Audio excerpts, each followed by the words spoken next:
Arkansas. I love everything here. Give me that thing here. Woo! On your favorite Arkansas sports talk station. Because this is a proud damn state. Streaming live from HitThatLine.com. You can actually feel Razorback Stadium shaking underneath our feet right now. This is Halftime with Phil Elson, Matty T, and Matt Smackdown Jenkins. My calculations are correct.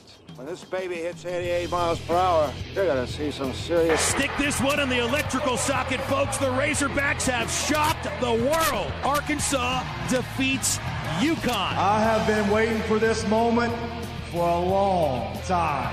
Judging by the sound of it, so has everyone else. Halftime today is brought to you by Buffalo Wild Wings in Fort Smith, Conway, Little Rock, Sherwood, and Jonesboro. Buffalo Wild Wings. Roar! Hey, hold on. It's almost halftime. And good to be with you today on a Thursday. Halftime's on the road. At least I am today. The guys are back in the studios. And we got baseball coming up tomorrow. We got basketball Sweet 16 on Saturday. Hopefully we'll be talking Elite 8 on Monday on this very show.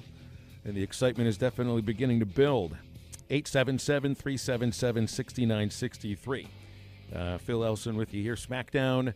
Matty T, Master Travis. Howdy, folks. How you guys? Did I get you a good shot today from the home of the Arkansas Travelers in North Little Rock? It is a nasty day. I think it was nasty when I left Fayetteville this morning. It rained for about half the drive. I think I'm heading into possible tornadoes later on this afternoon. So fun. Yeah, all sorts of adventure. It's really cloudy and ugly in Little Rock right now. An ominous sky over this the cityscape. I mean, I'm gonna find a reason to complain. Why are we only seeing? Yeah, it's awfully like a quarter of the baseball field. It's awfully heavy on the bleachers, but I think he was focusing on the skyline. He's trying to give you more of a skyline. Unless you want to watch the goofball interns learning how to maneuver a hose all across the tarp, with longtime groundskeeper Greg Johnston watching with his hands in his pocket. I mean, this is a scene that they're probably going to be practicing until they actually start playing. This brings up so many memories.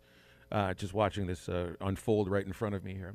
But that's neither here nor there. I just wanted to get you a proper shot so Master Travis would be happy with my cinematography today. You did get you did get the Little Rock well, not the skyline. What's the word? Like with all the buildings in the background. The metropolitan area. It's a skyline. They actually have a skyline in Little Rock. I think it's the only one in all of Arkansas, to be honest, because I wouldn't say that Fayetteville necessarily has a skyline. Fort Smith, really? This is the skyline of Arkansas, and it is pretty. I've always loved the view from this radio booth in the Travelers' home, where they will be starting baseball in about 5 weeks. Arkansas baseball I think they're in the air by now. They're flying to Starkville this afternoon and set to practice at Dudy Noble Field, 6 o'clock. Is going to be a little iffy over the weekend weather-wise. It's supposed to rain maybe all weekend long. I'm sure they'll find a way to get at least a couple of the games in, but weather is going to be an issue, aside from the idea that this is a highly anticipated matchup, which will draw a lot of eyes for college baseball. It's a bummer, though, that this matchup occurs as the backdrop, really, for the Sweet 16. So, a lot of college sports fans they're going to focus on basketball this weekend, obviously.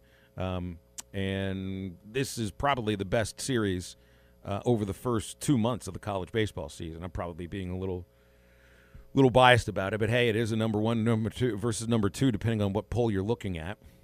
And every other time under normal circumstance, or not say normal circumstances, under normal Razorback sports law, like this would be the top of our discussion, the top 3 matchup, or potentially top 2 matchup. But now you got the Sweet 16 coming up, and we're not really giving this matchup the due that's probably deserved, and for properly so. No, we'll give it its proper due. But you get my point. Like if under normal years, Arkansas is not normally in the Sweet 16 like they are, and if that were the case, hopefully this turns into the norm, though. But you're exactly right. I mean, it's been the whole story. 25 years since the last Sweet 16. So yes, by now, for the last quarter century, you've all moved on to college baseball, mostly. So yeah, it's okay. So we can actually do 2 things at once, and that's what we're going to do on Saturday, I think, too, because it does line up fairly well to be able to watch or air both games in its entirety on our stations. Baseball's at 2. What time is tip-off on Saturday? Is that a 6? That's 5:30 airtime. 5:30 airtime, so we got to get that game in 3.5 hours. That's doable. So it's just really just a matter of getting in the longest post-game show in college baseball, which is the one that I get to host night after night on the Razorback Network, which I'm not complaining about, by the way, because ads, they mean something. All right, so we will be talking a lot of basketball in this during the show, focused on that with Bob Holt, who's coming up in 25 minutes. Matt Zimmerman, color analyst. You know, Coach, why do I even have to tell you who Matt Zimmerman is? He does the color analyst with Chuck Barrett on this very station, too, that you'll be listening to on Saturday. Yeah, we're familiar with him. Well, I feel bad. It's like I say Bob Holt. You know who that is. I didn't even say where he worked or what he covers. You know who Bob Holt is if you're listening to this show. You know who Matt Zimmerman is if you're listening to this show. I lied about the game time. It's actually 5:45, so I'll give you an extra 15 minutes. God, man, come on, man. Stretch it out a little longer. Okay, good. I might need it. There's really nothing I can do about that postgame show being like 35 minutes long. So Bob Holt and Matt Zimmerman coming up, joining us today. Covering this team, obviously from completely different ways. Bob would be in Indianapolis under regular circumstances. Then again, under regular circumstances, you wouldn't have had this. This probably wouldn't have been the Sweet 16 in Indianapolis anyway. Would have been the Final Four in Indianapolis. So Z is in Indy, and I listened to the Razorback Daily this morning, and he and Chuck went to the Pistons-Pacers game. And, you know, Z is a big NBA fan. I just think he loves any form of basketball that's possible. I didn't realize that he was talking about this with Quinn, that Chuck is a Knicks fan. He grew up a Knicks fan. And I'm kind of wondering, how does somebody from Clarksville, Arkansas, grow up a New York Knicks fan? Can you shed any light on this for me, SmackDown? You're from BB. What's your team? It sure ain't the Knicks team. I mean, I guess I've said this before. Like, I'm a LeBron fan, and I made the joke a couple days ago that LeBron's the GOAT. Obviously, he's not the GOAT. But I guess I tend to follow the teams that are more closely associated to Arkansas. So I guess if you put a gun to my head for a team, it'd probably be the OKC Thunder, maybe the Chicago Bulls. Just kind of always enjoyed the Chicago Bulls. But like you bring up the Knicks. You're wavering. You don't have a favorite. I would say I really don't have a favorite. It would take somebody walking up and putting a gun to your head for you to. Well, it's obviously very extreme, but along the same token with what you just said, best friend in the whole world, Sam Stroud. He's a Michigan Wolverine fan. Yeah, that doesn't make sense. Right.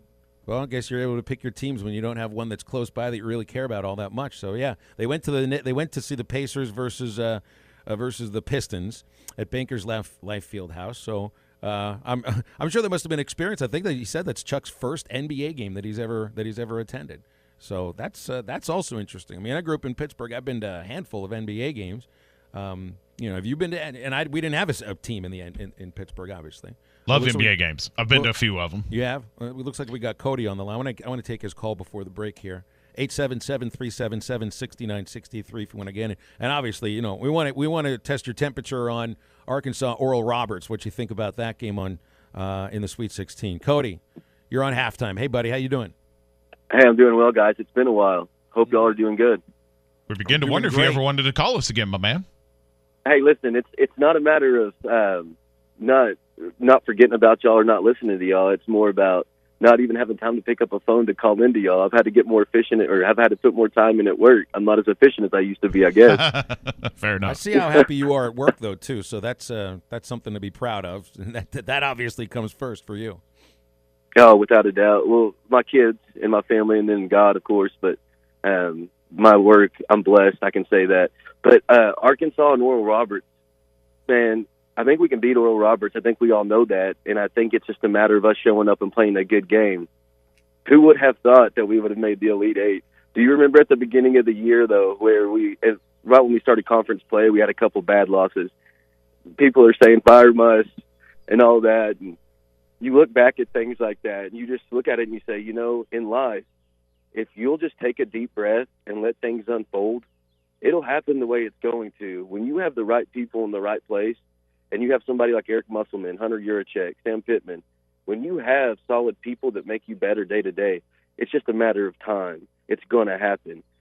Biggest fear now is being able to keep those guys, so us as a fan base have to remember we're blessed right now, but how quick can all of that be taken away if we just continue to react in old behavior and treat people like that, recruits when it doesn't go our way? You know, good things are finally happening. Make sure they continue to happen and act like you've been there before. Don't just freak out, you know. So that's one thing we've got to keep in mind as a fan base. That's what we can contribute, is be real fans. And then also, I'm a little disappointed. I guess Ty's going to Indy, but then I would think they would give SmackDown or maybe Phil or somebody who actually does have that much talent that opportunity to go. Give Ty a little cheap shot there. But anyway, guys, it was good to talk to y'all. It's been a while. I hope y'all are doing well, and take care. Appreciate it, Cody. It's really good to hear your voice, Cody. You always sound so positive, and for good reason, too. Hey, I think Ty deserves the trip. I mean, he kind of put this thing together. No. He did. He's been there. No, he's been gone the past 3 weekends. It's time for him to stay home. Yeah, but he also, kind of put the thing together. I'm happy for him, and I can't go. I can't. I can't. There's nothing I can do about You're that. telling me SmackDown wouldn't enjoy the Dirty Beaver too? I think he. No, I'm a good Christian man. I'm not going to no Dirty Beaver saloon. I'm going to the Waffle House. Right, and taking whatever you brought out of the Dirty Beaver with you inside the Waffle House. No, I'll go to the hotel. No, I can't go. I've got to stay with baseball, that's why I'm in Little Rock on my way to Stark Vegas for later on tonight.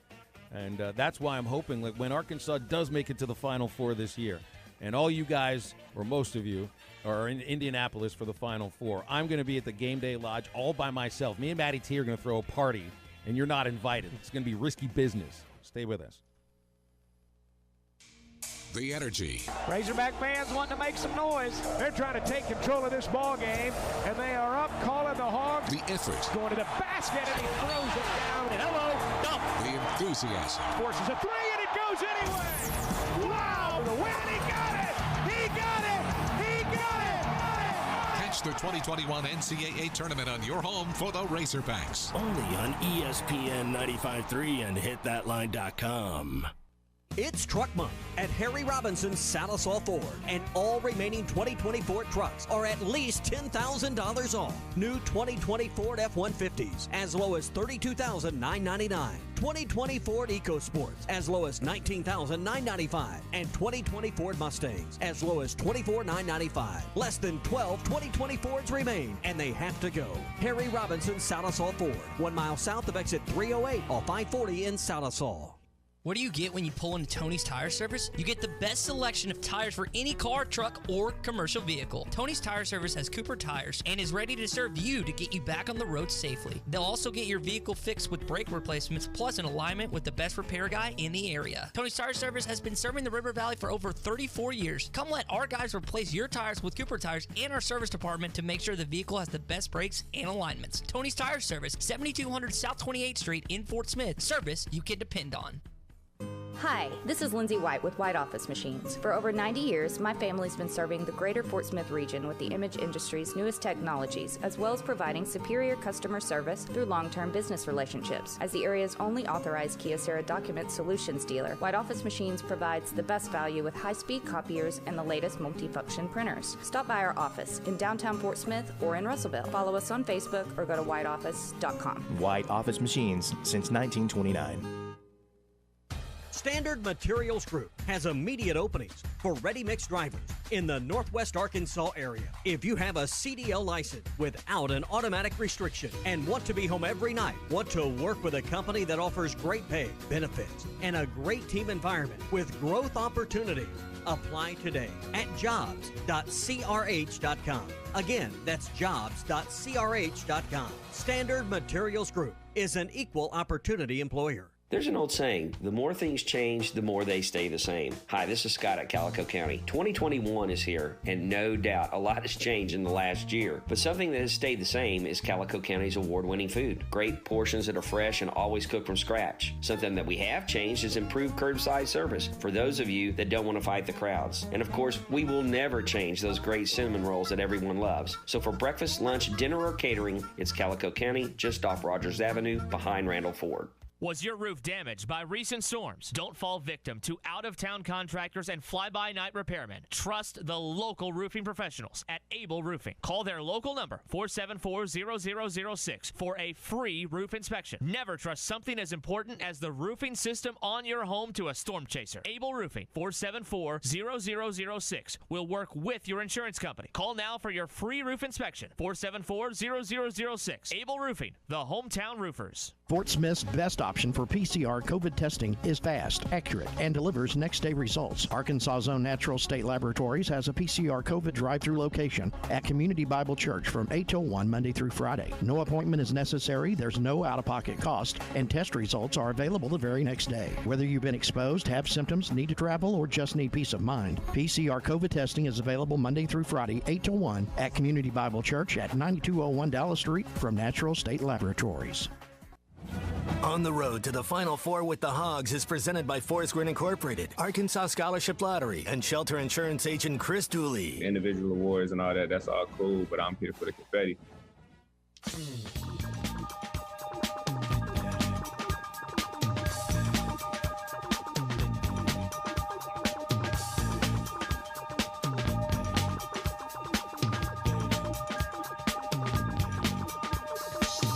You may find yourself living in a shotgun shack, and you may find yourself in another part of the world. 3-1 on Battles. Here's the pitch. A swing and a drive way back to left field. He has hit that ball to Mississippi. Oh my gosh, Jaylin Battles well over 400 feet. A 2-run bomb into the residence hall. Hogs lead 9-7. You're listening to Halftime with Phil Elson, Matty T, and Matt Smackdown Jenkins. Enter the HitThatLine.com $1 Million Bracket Challenge, presented by Buffalo Wild Wings and Farm Credit. Register on HitThatLine.com. 773776963. Bob Holt from the Democrat Gazette in about 13 minutes. Jeremiah in Cedarville texted in about a game. I didn't know about this. If anybody else was at this game or attended this game, because Jeremiah says he was there. Which maybe more people say they were there that really were. Apparently the national championship team from 94 played the Todd Day, Lee Mayberry Final Four team in an exhibition game. He said it was after the 95 season. I doubt you could do that now, but goodness, could you? I can't even imagine just the level of play that would be, because that's a bit of a bragging rights thing, you know. I mean, I heard Lee Mayberry on the Razorback Daily this morning, one of the greatest players in Arkansas basketball history, and he's a women's assistant coach at ORU. He knows that program really well. They made it to the Final Four, didn't win the national championship. I'm sure that they would have tried to take it to him as best as they possibly could. Ryan in Prairie Grove says, "What's the NBA?" I get it, and I'm sort of like that now too. I wasn't like that growing up, even though I didn't have a team in Pittsburgh. That was the days of Bird and Magic, and Dr. J was still playing. Kareem was still around, and I mean, for me, that was the heyday of the NBA. And I was a Celtics fan because my aunt lived there. She had season tickets. I liked Larry Bird, so that was my team for a while. When Allen Iverson got into the NBA. And it pained me to root for a team out of Philadelphia, but I did it because I really enjoyed watching AI, the answer. He was awesome. But I'm not a fan of any NBA team now because I just don't watch enough of it to form an opinion, to be quite honest. But Chuck is a Knicks fan, and I think that's from the 70s when they were you had Walt Frazier and DeBusschere, and still a team that wasn't a joke like they kind of have been for a long time. A long time is being generous for how bad the Knicks have been here recently. I mean, they were close with Carmelo Anthony a few years ago, but never could get over the hump, and now they stink again. And now you have, and we talked about this. Patrick Ewing wasn't even recognized and had to go through security at Madison Square Garden. You remember that story? That is amazing. That just tells you how trashy the Knicks organization is right now. Yeah, absolutely. And I mean, it goes back probably 25 years now. For this whole joke thing, and the New York City has its share of joke franchises. That being really quite at the top of the list. The Jets, the Mets. What is it with Jets, Mets, and Nets in New York City? The Nets are not a joke, though. Obviously, they're pretty good. What do I see? Jay Billis reseeded the Sweet 16 teams. Arkansas's 10th? I saw this right before we came onto the air here a little bit ago, and he reseeded the teams. Now, obviously, this is probably just to get people like me and you aggravated and different things like that, or other teams just like, yeah, you know what, we're the best team. Saw this on Saturday down south, and Jay Billis, obviously the main bracketologist for one of the main college basketball gurus of ESPN, almost called him the main bracketologist, but he's not. But probably the voice of college basketball, at least from an analytic perspective, reseeded the 16 teams that are in the Sweet 16 heading up this weekend. Oral Roberts, your opponent for Saturday, is the 16th ranked team. Obviously, they're the 15th seed, kind of by default. He put Arkansas at number 10 of 16, which you got to just be which going by what you've me. seen in the two games of the NCAA tournament. So far. So here are the other teams that are ahead of them. I get most of them. Some of them, and then one I really don't understand. 1, 2, and 3, Gonzaga, Baylor, Michigan, no big deal. Obviously, they're the 1 seeds, and they obviously deserve that.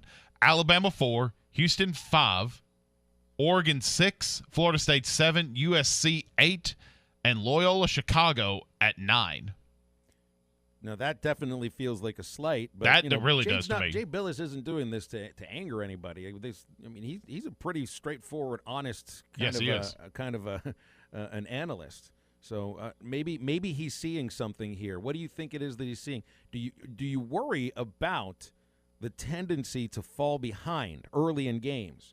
Because it's been in both games, trailing in double figures. And we talk about the baseball team. It's a tough script to continue to follow if you're not leading early and you're trailing in the mid-innings, and then you got to wait until the latter innings to come from behind. It's really difficult to continue to do that. And it's a little different with Arkansas men's basketball because it's just a little bit of like trailing. It's the first 10 minutes mostly that it seems to take a while to get the offense going, and it's not like a late inning comeback. For me, that would be the last 5 minutes, 7 minutes of a basketball game. So I wonder if you're looking at that, Arkansas has a tendency to fall behind in some games, and certainly in these two in this tournament they have. Maybe that's what he's seeing. It could be part of that. But also, you could look at this to me, I would take it almost as a slight because you've competed in every ball game. You blew out Colgate in the end. Yes, you got behind early, but they were making every three-pointer known to mankind at the front end of that first round game.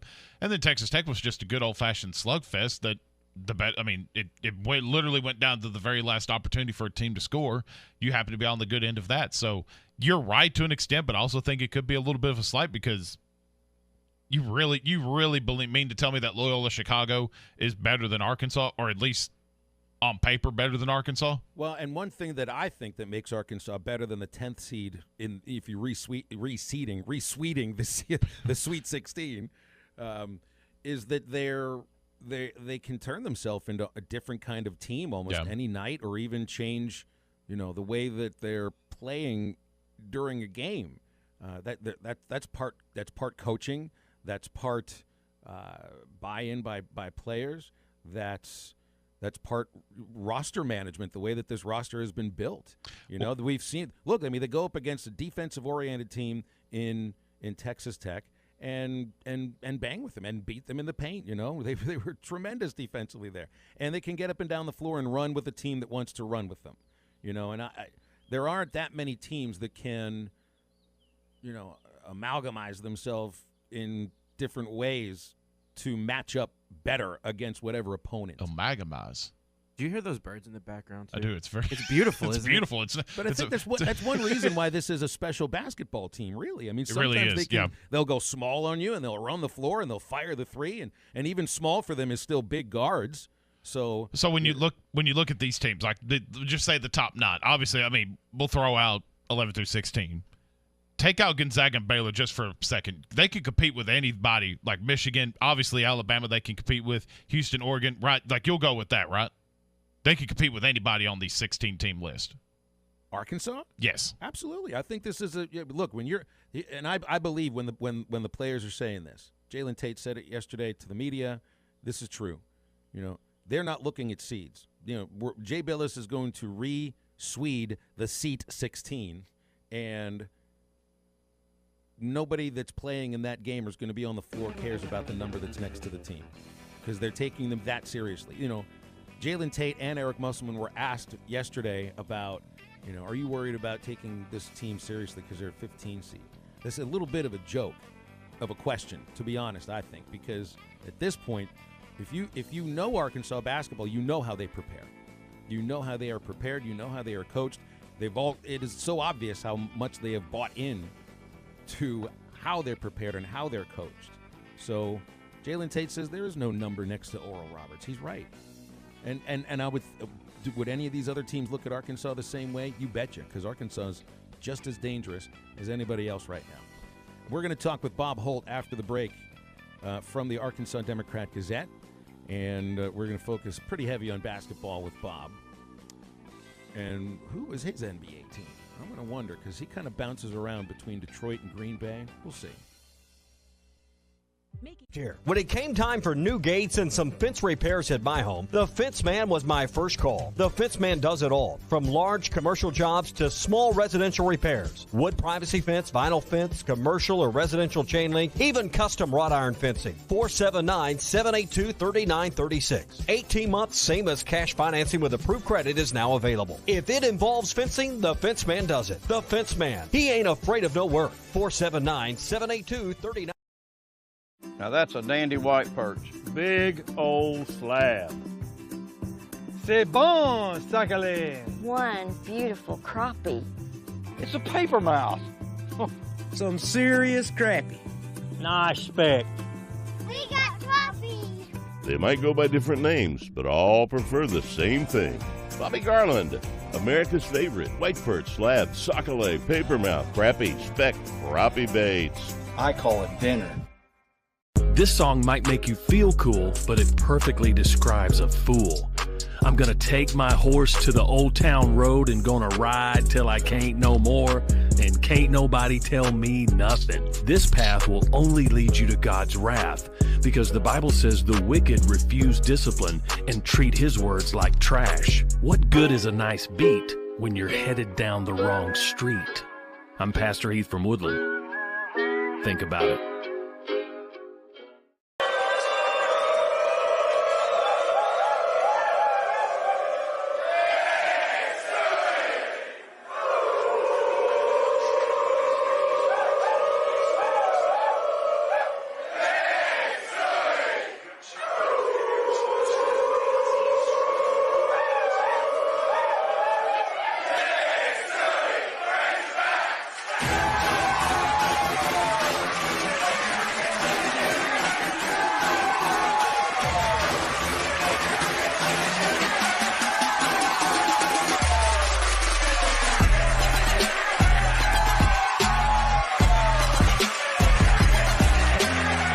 Tommy Kraft here. When it came time for new gates and some fence repairs at my home, the Fence Man was my first call. The Fence Man does it all, from large commercial jobs to small residential repairs. Wood privacy fence, vinyl fence, commercial or residential chain link, even custom wrought iron fencing. 479-782-3936. 18 months, same as cash financing with approved credit is now available. If it involves fencing, the Fence Man does it. The Fence Man. He ain't afraid of no work. 479-782-3936. Now that's a dandy white perch. Big old slab. C'est bon, sacalé. One beautiful crappie. It's a paper mouse. Some serious crappie. Nice speck. We got crappie. They might go by different names, but all prefer the same thing. Bobby Garland, America's favorite. White perch, slab, sockeye, papermouth, crappie, speck, crappie baits. I call it dinner. This song might make you feel cool, but it perfectly describes a fool. I'm gonna take my horse to the old town road and gonna ride till I can't no more, and can't nobody tell me nothing. This path will only lead you to God's wrath, because the Bible says the wicked refuse discipline and treat his words like trash. What good is a nice beat when you're headed down the wrong street? I'm Pastor Heath from Woodland. Think about it.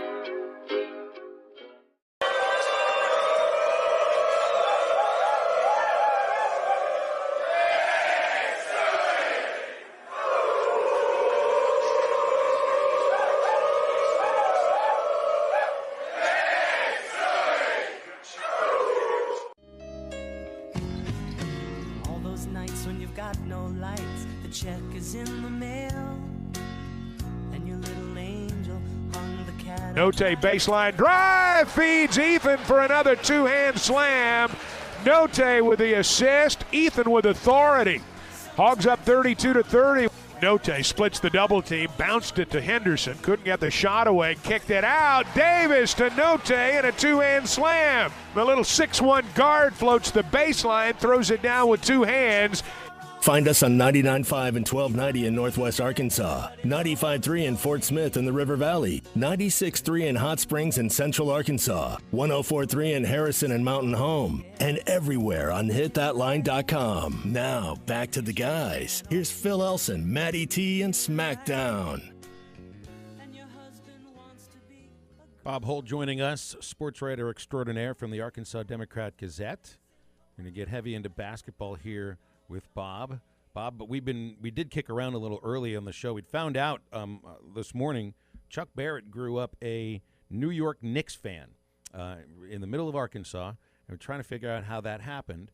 I know the teams that you root for, Tigers, Packers, and I don't know who your NBA team is. Do you have one? Not really. When I was living in Wisconsin for a couple of years, the Bucks, that's when they'd gotten Kareem Abdul-Jabbar, and they obviously went from really bad to really good real fast.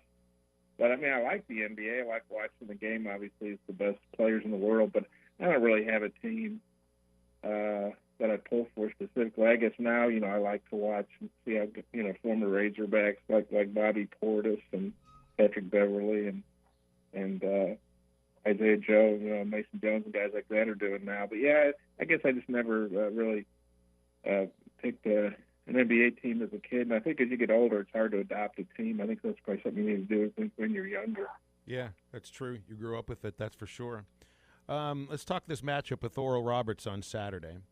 Abmas and O'Banner are two of the best players that are left in this tournament. They could probably play for many of the teams that are even in the tournament right now, and they're being looked at by some scouts, I've heard. The Razorbacks held Abmas to 11 points in the first matchup. Musk didn't seem to think yesterday that really meant very much because every matchup is different, and he's the leading scorer in the nation. So I don't even remember how they held him to 11, but that must have been a pretty impressive defensive performance anyway. Yeah, I covered the game, and I was trying to think back, but I do remember he got in early foul trouble. So he played like 32 minutes, so it wasn't like he just played 20 minutes or something. But that was kind of an odd game. ORU jumped out on him by 12 and was up by 10 at halftime. Arkansas kind of, had to get jolted at halftime. I remember talking to the Arkansas players that we got after the game, and they basically said, Eric told him at halftime, get out there and play or you're going to be sitting next to me, So I think it was a 1 o'clock Sunday game, so I don't know if the players just weren't quite ready when tips started. But yeah, and it's weird. It's Max, it's pronounced Asmus. Like, I think I read somewhere it's like a German pronunciation, although I don't think he's German.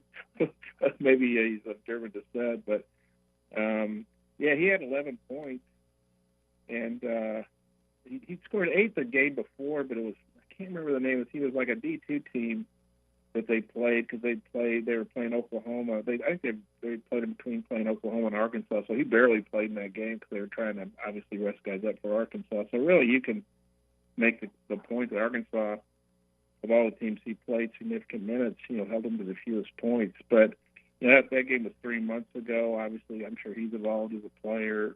Both teams have changed, and I'm sure Arkansas would like to hold him to 11 again, but I don't know that I see that happening with the hot streak he's been on of late against really high-level teams like Ohio State and Florida.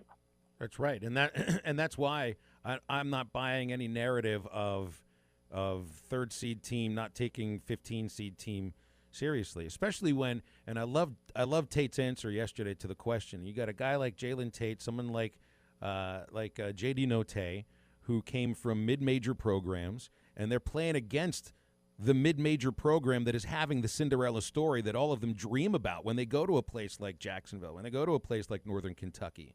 So you think these guys are going to take the mid-major Cinderella lightly? Heck no. Well, yeah, I mean, granted, they're a 15 seed. They're a 15 seed that beat Ohio State and Florida. And Arkansas played Florida and knows how tough they are. And obviously, Ohio State had a great season, was the number 2 seed. So I think Oral Roberts is a team that's really improved as the season's gone on, and they've got hot at the right time. They had to win their conference tournament to get in the NCAA tournament. I mean, whoever won the Summit League was going to have to do that. So they've really been playing, elimination games. Their last, I don't know if they won 3 or 4. I have to double check. I think they won 4 in their conference tournament. So they've really been playing elimination games for 6 games here now. And Paul Mills, their coach, was making the point yesterday that because of COVID, they missed some conference games, and he thought they would have finished second in their league. And he also pointed out what a skilled league that is. Oral Roberts leads the nation in free throw shooting. I think they're shooting over 82%.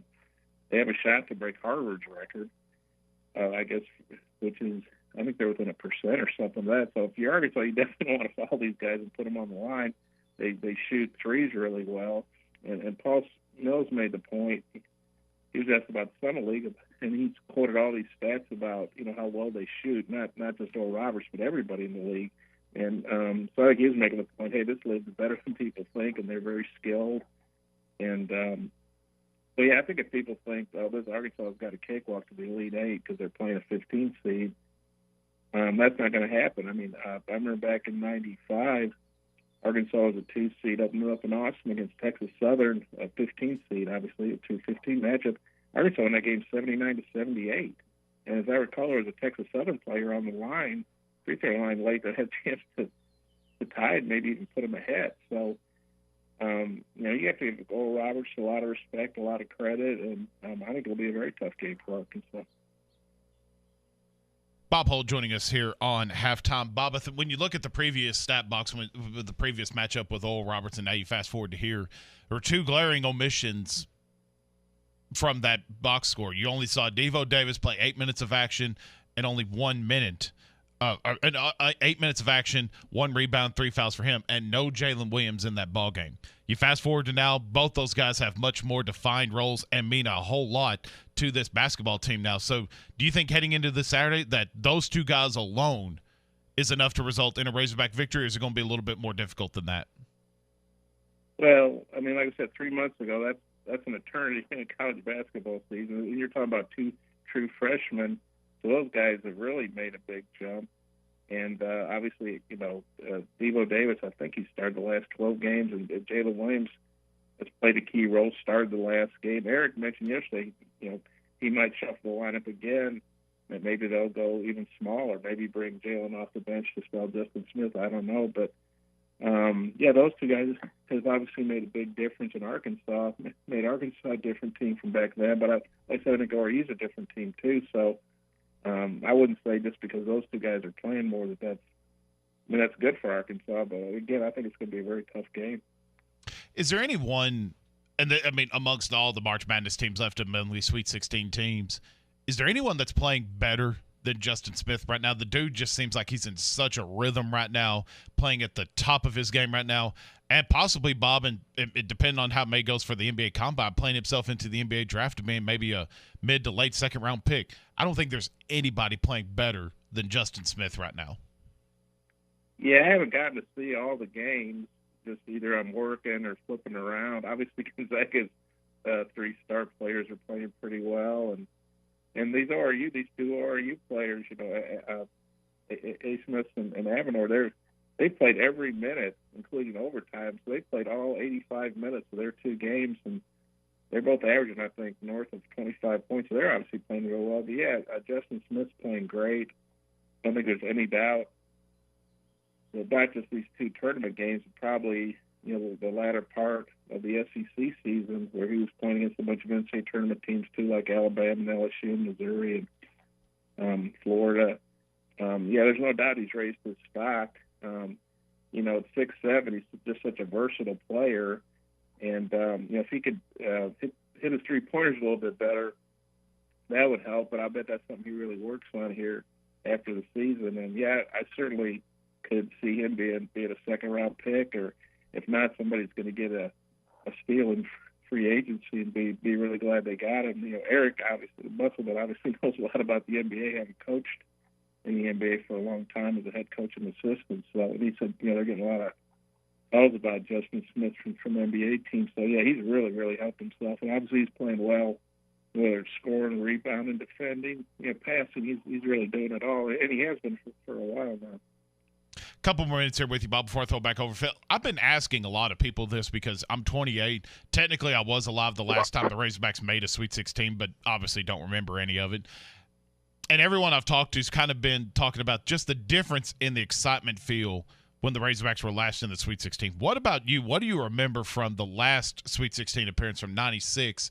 And kind of how does it compare to the excitement level, the anticipation, the anxiety, whatever may go into it? How does it compare from then to now? Well, it's different, I think, because Arkansas, had a great finish this season this year and goes into the tournament as a number 3 seed, and they've taken care of business. Back in 96, Arkansas had lost all their starters from their back-to-back Final Four teams, the championship team in 94 and the team that went back in 95 and lost UCLA. They had a bunch of new players, and they played, I think they started 4 freshmen when they beat Marquette. They went into the tournament, the 96 team did, as a 12 seed. And when you're a 12 seed as an at-large, that means you were literally one of the last teams to get in, maybe the last team. I'd have to look at the bracket to see what other 12 seeds. But usually if you're a 12 seed, you won one of those mid-major conferences. If you're an at-large team as a 12 seed, that means you've snuck in, at the last, you barely got in. And they were 12 seed, and they went to Providence. I think it's the only time I've ever been. That was with Providence later. But they went as a 12 seed, but they were playing Penn State, the 5 seed. And Penn State, we all know, is not a basketball school, but that was just one of those years they had a great season. And I remember, I think to get there, we flew from Fayetteville to Chicago to Providence. Anyway, back then, you go to an airport and you buy like 3 or 4 papers. And I remember reading all the papers on the trip, and they all everybody was picking Arkansas to win. Because, Arkansas was an established, high-level program. Penn State was not. And sure enough, Arkansas won. And then they played Marquette, which obviously is a good program. They beat them to get to Atlanta, where they lost to UMass, which I think was ranked number 1 overall. John Calipari was the coach then. But that team, was a 12 seed who barely gotten in the tournament, and they just went on a great ride. But Kareem Reed, Derek Hood, Pat Bradley, Marlon Towns were all freshmen. Darnell Robinson, Lee Wilson were the big guys. They were the holdovers from the championship team and the runner-up team. But that was a young team that really surprised everybody back in 96.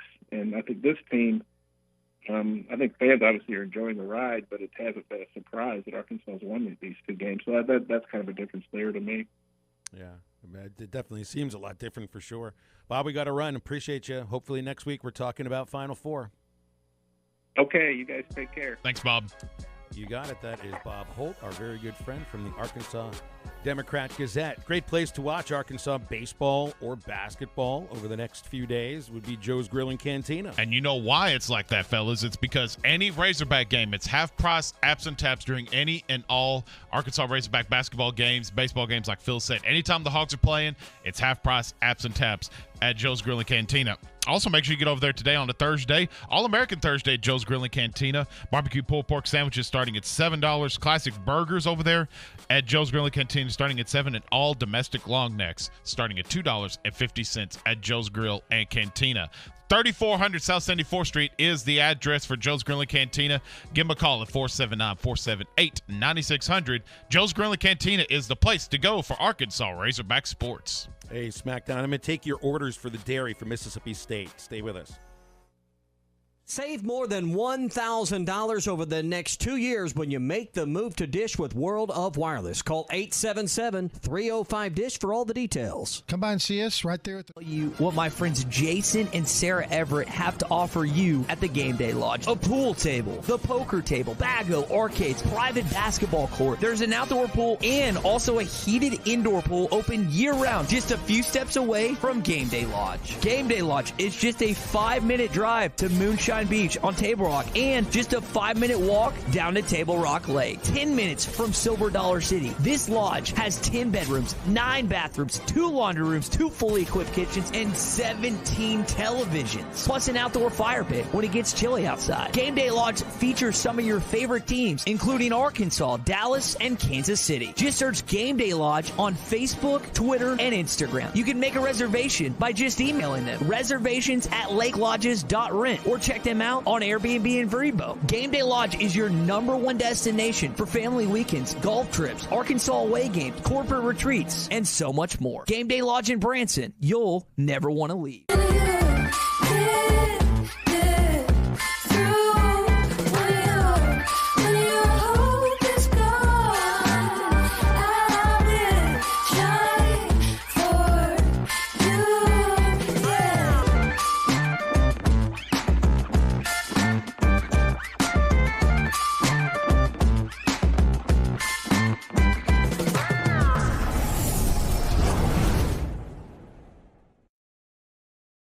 Car wrecks involving big rigs can be very complex, so the sooner you get me involved, the better.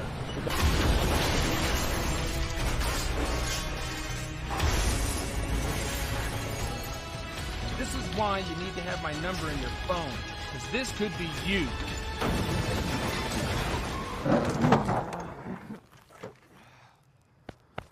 I'm Phil Votaw. You never met a lawyer like me. I want to tell you what my friends Jason and Sarah Everett have to offer you at the Game Day Lodge. A pool table, the poker table, bago, arcades, private basketball court. There's an outdoor pool and also a heated indoor pool open year-round, just a few steps away from Game Day Lodge. Game Day Lodge is just a 5-minute drive to Moonshine Beach on Table Rock, and just a 5-minute walk down to Table Rock Lake. 10 minutes from Silver Dollar City. This lodge has 10 bedrooms, 9 bathrooms, 2 laundry rooms, 2 fully equipped kitchens, and 17 televisions. Plus an outdoor fire pit when it gets chilly outside. Game Day Lodge features some of your favorite teams, including Arkansas, Dallas, and Kansas City. Just search Game Day Lodge on Facebook, Twitter, and Instagram. You can make a reservation by just emailing them. Reservations@lakelodges.rent or check them out on Airbnb and Vrbo. Game Day Lodge is your #1 destination for family weekends, golf trips, Arkansas away games, corporate retreats, and so much more. Game Day Lodge in Branson. You'll never want to leave.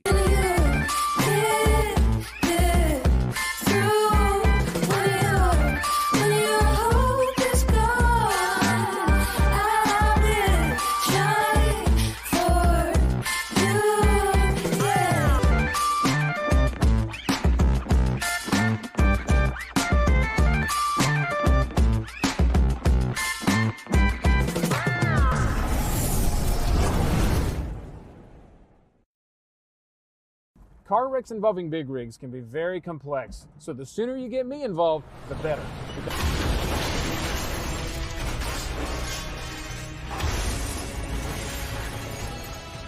This is why you need to have my number in your phone.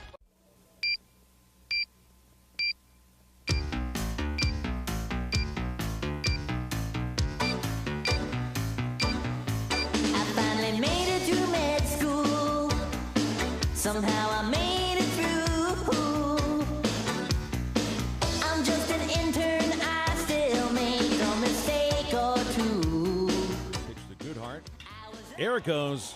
Oh, my goodness. He got all of that to right field and on top of the building. There's the first construction home run of the season for the Arkansas Razorbacks. Matt Goodhart. My gosh. 6-3. Wow. Phil, that was a bomb. That went over the building easily.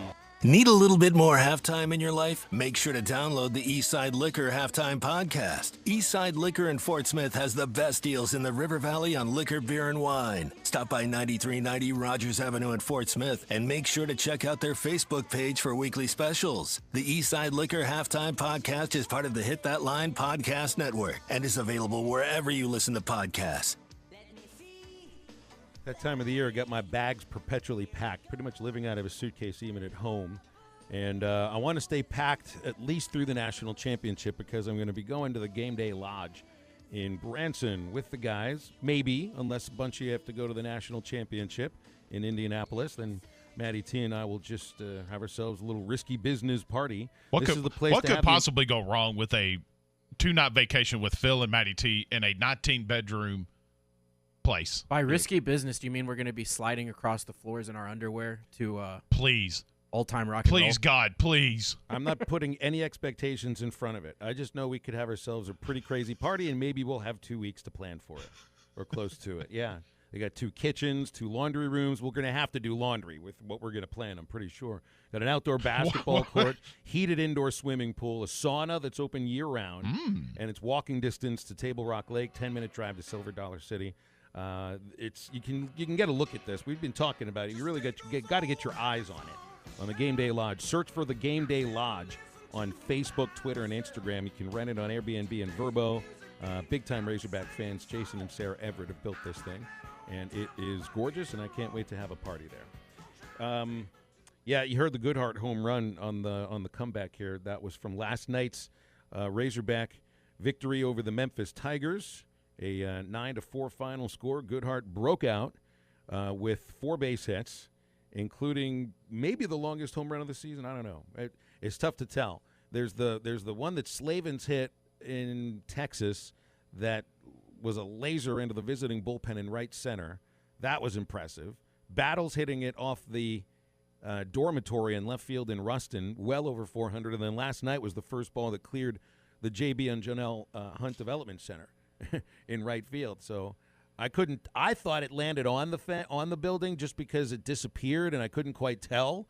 But I heard from a Twitter follower that he was in contact with one of the construction workers that said that thing sailed over the building and landed on 15th Street. So congratulations, Matt Goodhart. I thought that was a joke when you said that. No, I'm not kidding you, man. He got all of it. He got all of it. one of a couple of homers hit by Arkansas yesterday, including. Stay tuned for more highlights from that game. Yeah, good. That's right, because SmackDown's cutting him. No, he's angry. No. Don't give me credit today. He didn't do any of that. Now, so I've been not out of pocket with you guys. I'm just not around enough, I guess, to get in on this. I'm bringing everybody food stuff. I don't get any of the food that gets brought around here. Ty's bringing barbecue sauce for Tommy and a friend of his. He's bringing SmackDown barbecue sauce. I get nothing. Poor old me. So. Here I am. That's what you get when you're in Fayetteville you're not here with us. We're heading to Starkville for baseball, and one of the unique things of Mississippi State University, I guess it's unique. I don't know. I don't know of a dairy that's on the campus at Arkansas, and it's a working dairy. They've got a whole dairy sciences program there, and they sell a lot of I guess everything what they're working on. They're known for Edam cheese, and I'm going to buy a couple of, yeah. I'm going to buy a couple. Is that a fine? These are no Edam. It's actually the name of a cheese. Yes, it's the name of a cheese, and it's like bigger than a softball. This giant ball of beautiful yellow, crumbly almost cheese. So I'm going to get a couple of those. They also make, and I've never heard of this before. I know there's all sorts of flavored coffees, but they have sweet potato coffee. I've never heard of this before, and I love sweet potatoes, and I can't live without coffee. But I don't know. Are you okay with this? Does this sound all right, or is this just like somebody that shockingly eats shrimp tails? Yeah, that doesn't sound like a good combination to me. I'd try it. I mean, I'm not the biggest coffee drinker in the world. Like, I'll go to Starbucks and do all those places and get the white chocolate milk. But I would try it. I would try it too. It doesn't mean I'll like it. That's true. That's fair. Well, I don't have to bring you that stuff. They've got ice cream. They've got peanuts. They've got cheese. You look on the website there, and I'll bring something back for you because I'm just that nice. I'm looking at this. I'm a big honey guy, and I'm looking at this. You're a sweet honey. Oh, thank you, Maddie. I appreciate that. I got honey on here. 5-pepper jelly pack.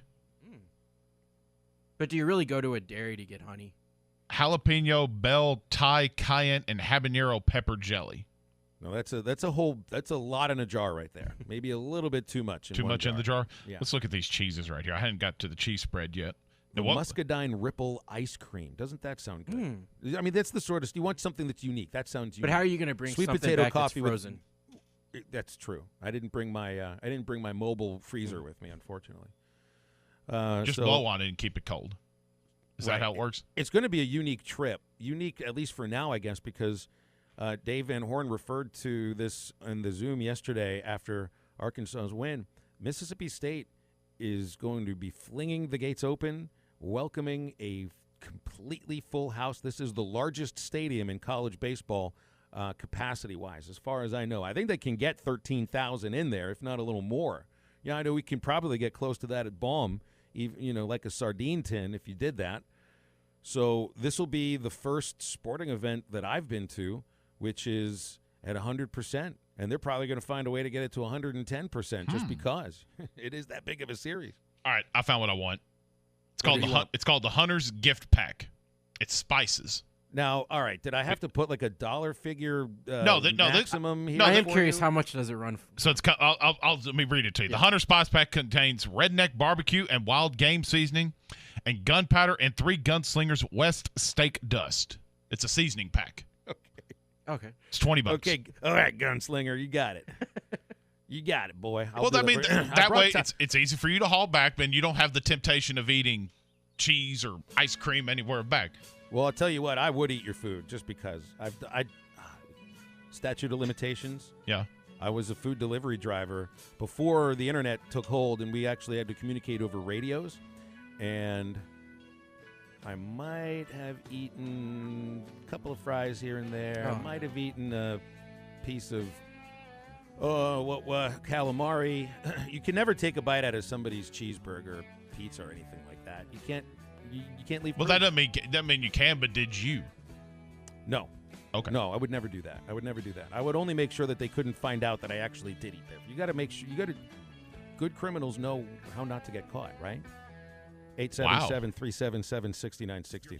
TGI Fridays in Fort Smith is now open for dine-in, curbside to go, and delivery for both lunch and dinner, 7 days a week. TGI Fridays is taking your safety seriously, following every guideline. Enjoy Fridays favorites like appetizers, burgers, sandwiches, salads, all the great Fridays, signature entrees, kids meals, and great desserts. TGI Fridays, now open for dine-in, curbside to go, and delivery. Call 479-484-0906. That's 484-0906. Or order online at Fridays.com. Your locally owned TGI Fridays at I-540 in Rogers and Fort Smith. Fort Smith's best option for PCR COVID testing is fast, accurate, and delivers next-day results. Arkansas' own Natural State Laboratories has a PCR COVID drive-through location at Community Bible Church from 8 till 1 Monday through Friday. No appointment is necessary, there's no out-of-pocket cost, and test results are available the very next day. Whether you've been exposed, have symptoms, need to travel, or just need peace of mind, PCR COVID testing is available Monday through Friday, 8 till 1 at Community Bible Church at 9201 Dallas Street from Natural State Laboratories. When you've escaped the screens and the sun bathes everything in a golden glow, and your friend hands you a cold organic beer that tastes as perfect as nature itself, that's pure gold. Michelob Ultra Pure Gold, the first national USDA certified organic beer. Organic by nature. Enjoy responsibly. 2020 Anheuser-Busch Michelob Ultra Pure Gold, St. Louis, Missouri. At AOG, we realize some customers are facing challenges because of the pandemic. We're here to help. AOG can offer you a wide array of payment options. Please call us at 1-800-842-5690 or visit AOGC.com. Manage your account online 24/7 by clicking on Login/Register in the upper right corner. You can also simplify your life by enrolling in electronic billing, auto pay, and average monthly payments. Thank you for being a valued AOG customer. We're all in this together. It's Truck Month at Randall Ford. Hello, Jeremy Tissington, General Sales Manager here at Randall Ford. The Ford F-150 has been the #1 truck in America 44 years and counting. Check out the all-new F-150, completely redesigned for 2021. You will not be disappointed. Right now, we have a great selection of 2020 models to choose from as well. We have 0% financing available and $1,500 in rebates. It's a great time to choose the F-150 and Randall Ford. Stop by today. Randall Ford, 5500 Rogers Avenue, or at randallford.com, America's #1 selling brand. ESPN Arkansas weather. Some active weather today. Occasional showers and thunderstorms could really pack a punch with some hail, gusty winds, and we can't rule out the possibility of a few tornadoes. Our high today will be right around the low 60s north, upper 60s south. The good news is the messy weather's out of here by tonight, an overnight low in the 40s. I'm Sally Russell with your forecast on ESPN Arkansas. Hey, it's Mike Greenberg. Be sure to listen to The Morning Rush with Ty Richardson and Tommy Kraft every weekday, 6 to 9. It's fast. It's exciting. KERX Paris Fort Smith. This is Halftime, coming at you from the Busch Light Studios on ESPN 95.3.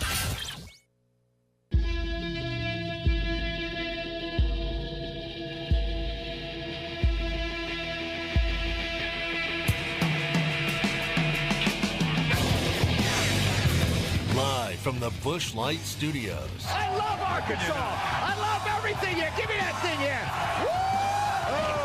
On your favorite Arkansas sports talk station. Because this is a proud damn state. Streaming live from HitThatLine.com. You can actually feel Razorback Stadium shaking underneath our feet right now. This is Halftime with Phil Elson, Matty T, and Matt Smackdown Jenkins. My calculations are correct. When this baby hits 88 miles per hour, you're going to see some serious... Stick this one in the electrical socket, folks. The Razorbacks have shocked the world. Arkansas defeats UConn. I have been waiting for this moment for a long time.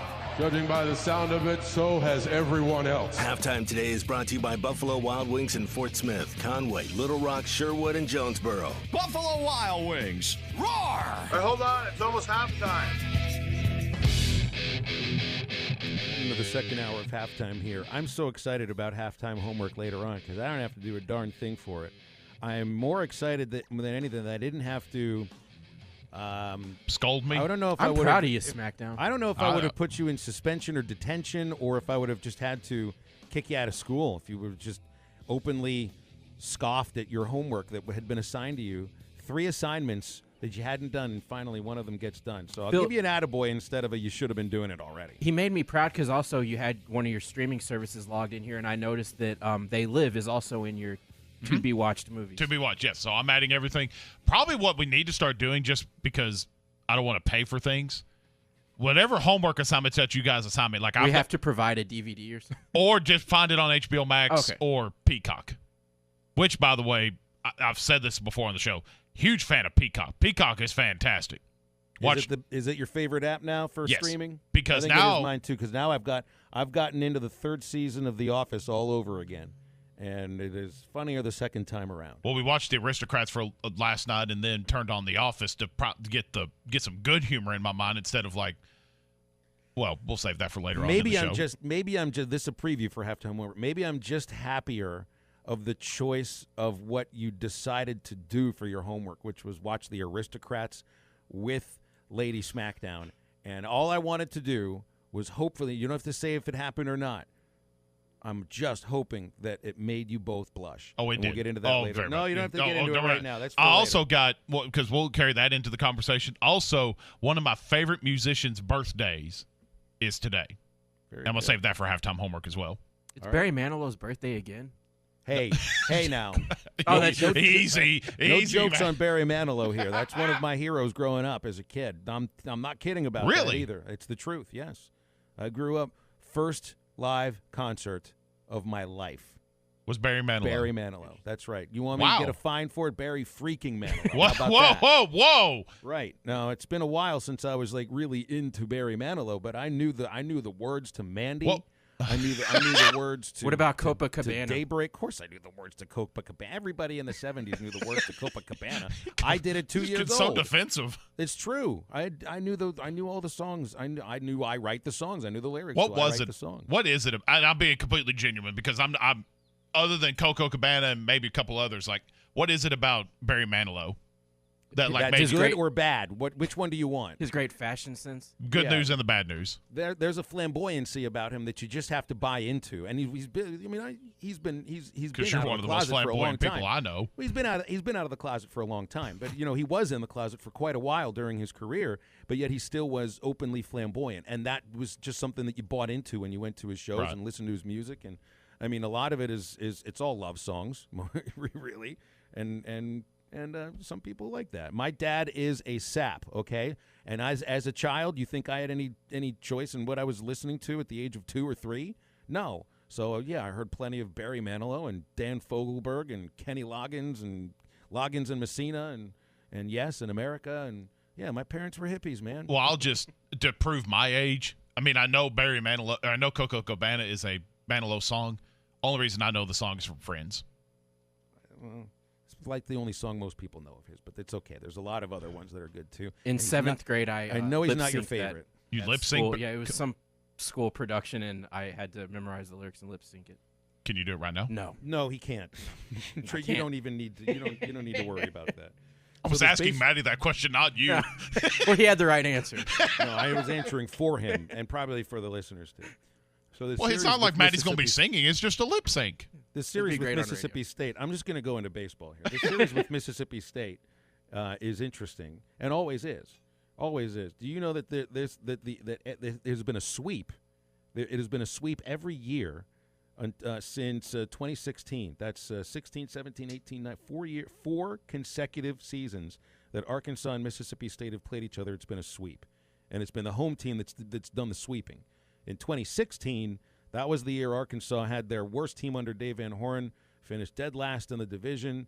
Only year they didn't make the national tournament under Dave, and finished that regular season in Starkville against a Mississippi State team that needed a sweep to clinch the regular season league championship, and they destroyed Arkansas in all 3 of those games. And that was at the old Dudy Noble Field. That was my first and only experience at that ballpark, which was a madhouse, especially past the outfield fence, that old left field lounge.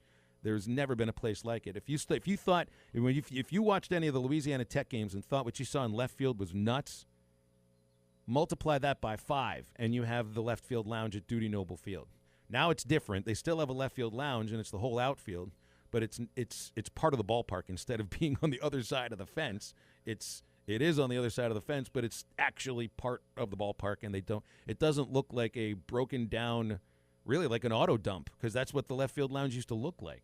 The next year in 17, Arkansas swept Mississippi State in Fayetteville in 3 pretty tight games, and that was if I remember, that was to start the regular season, the SEC season, and then the 18 team, the team that almost won the national championship, was swept in Starkville. Remember, they never won a road series that year and got swept in Starkville, and there was all kinds of panic amongst the fan base after that series, and both teams ended up in Omaha anyway. And you might see the same thing happen this year. I'm not saying a sweep in Starkville, but both teams to be in the College World Series. And then in 2019, the Hogs swept them in 3, one close game, and then just blew them out of the next 2. So, Arkansas hasn't won a series in Starkville since 2014. Since 2012. Yeah, even longer. It's been 9 years since their last series win in Stark Vegas. And Tommy made a good point this morning about on the Morning Rush about this weekend. It's imperative to, at the very least, get one win. Winning road series in the SEC is already really difficult. Never mind the fact that you're facing a pitching staff that is just as deep, maybe deeper than Arkansas's pitching staff, statistically at least. It looks like they might be. Winning 2 out of 3 here would feel like a major achievement. You sweep them, it's like, holy cow, how did that happen? But at least getting one win on the road against a team like Mississippi State that I haven't looked at the baseball RPIs because for me it hadn't mattered yet. But sooner or later I'll start looking at it, and I know Mississippi State's RPI is going to be up there. So one win in Starkville could actually go a long way to later on when the committee's looking at who gets a seed and all of that. And here's the other thing too, like you win 2 out of 3 here this weekend. It doesn't tell you what's going to happen the rest of the season, but when push would come to shove for the committee, how many national seeds will come out of the SEC? Like you're probably going to, I don't know, what do you already have, like 5 teams? The top 5 is all SEC teams. You're not going to get 5 national seeds out of the SEC. I don't see that happening. So, you beat one of those teams in a weekend series, that's going to mean something and Mississippi State's one of those top 5 teams, obviously. That's going to mean a lot If you win this series, maybe you get a little bit of an edge when you need an edge in somebody's mind that's on the selection committee for which one of these SEC teams that really deserves a national seed isn't going to get one. So what's it come down to this weekend? Is it pitching? I feel like that's what everybody's going to point to is like if we had a text, I believe it was Tim in Fort Smith asked, who are the weekend starters? And correct me if I'm wrong, your weekend starters are Wicklander, Vermillion, and Lockhart. Yeah, and Paulette will be coming out of the pen. Right, it's always going to be about pitching. That's what it's going to be about for the rest of the season right now. Because this team can hit whenever it needs to, don't you think? It's not that. It's that you have to. Now you need to learn. Now you need to be winning low-scoring games, and that means 1 or 2 hits are going to make a huge difference. And so it's up to the pitching. It really is up to the pitching to make sure that they keep it close, that they keep it low scoring, if that is the case. Because look at the numbers here for some of these Mississippi State pitchers. The lefty that they're throwing, I'm going to pull out my stat sheet, and I hear the music, and it's really quick, and it's tough to get the paper where I want it to get. The lefty they're throwing tomorrow, McLeod, has a 1.74 ERA. 2.18 batting average against. The righty Fristow has a 1.71 ERA and a 1.53 batting average. There's a lot of ones that start the stats. It's not going to be good. That means it's great pitching. So Arkansas needs to counter with great pitching. That's the difference in this weekend series. 877-377-6963. Matt Zimmerman's coming up in a couple of segments, and we'll be right back.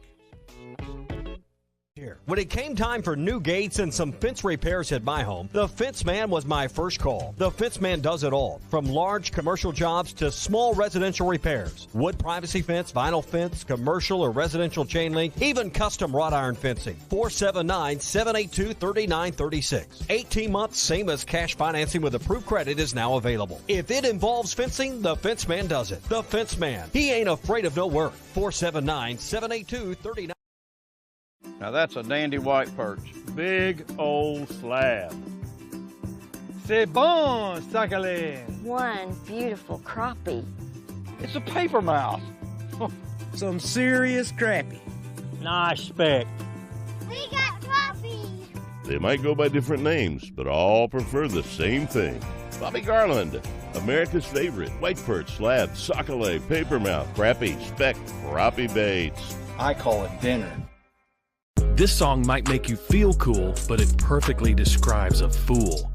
I'm gonna take my horse to the old town road and gonna ride till I can't no more, and can't nobody tell me nothing. This path will only lead you to God's wrath, because the Bible says the wicked refuse discipline and treat his words like trash. What good is a nice beat when you're headed down the wrong street? I'm Pastor Heath from Woodland. Think about it.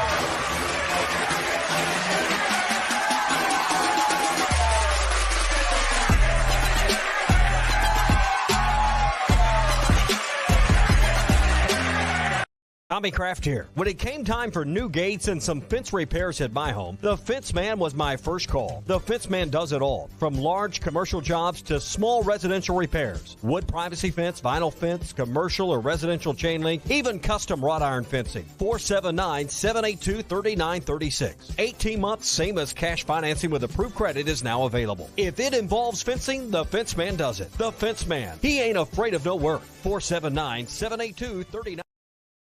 Now that's a dandy white perch. Big old slab. C'est bon, sacalé. One beautiful crappie. It's a paper mouse. Some serious crappie. Nice speck. We got crappie. They might go by different names, but all prefer the same thing. Bobby Garland, America's favorite. White perch, slab, sacalé, paper mouth, crappie, speck, crappie baits. I call it dinner. This song might make you feel cool, but it perfectly describes a fool.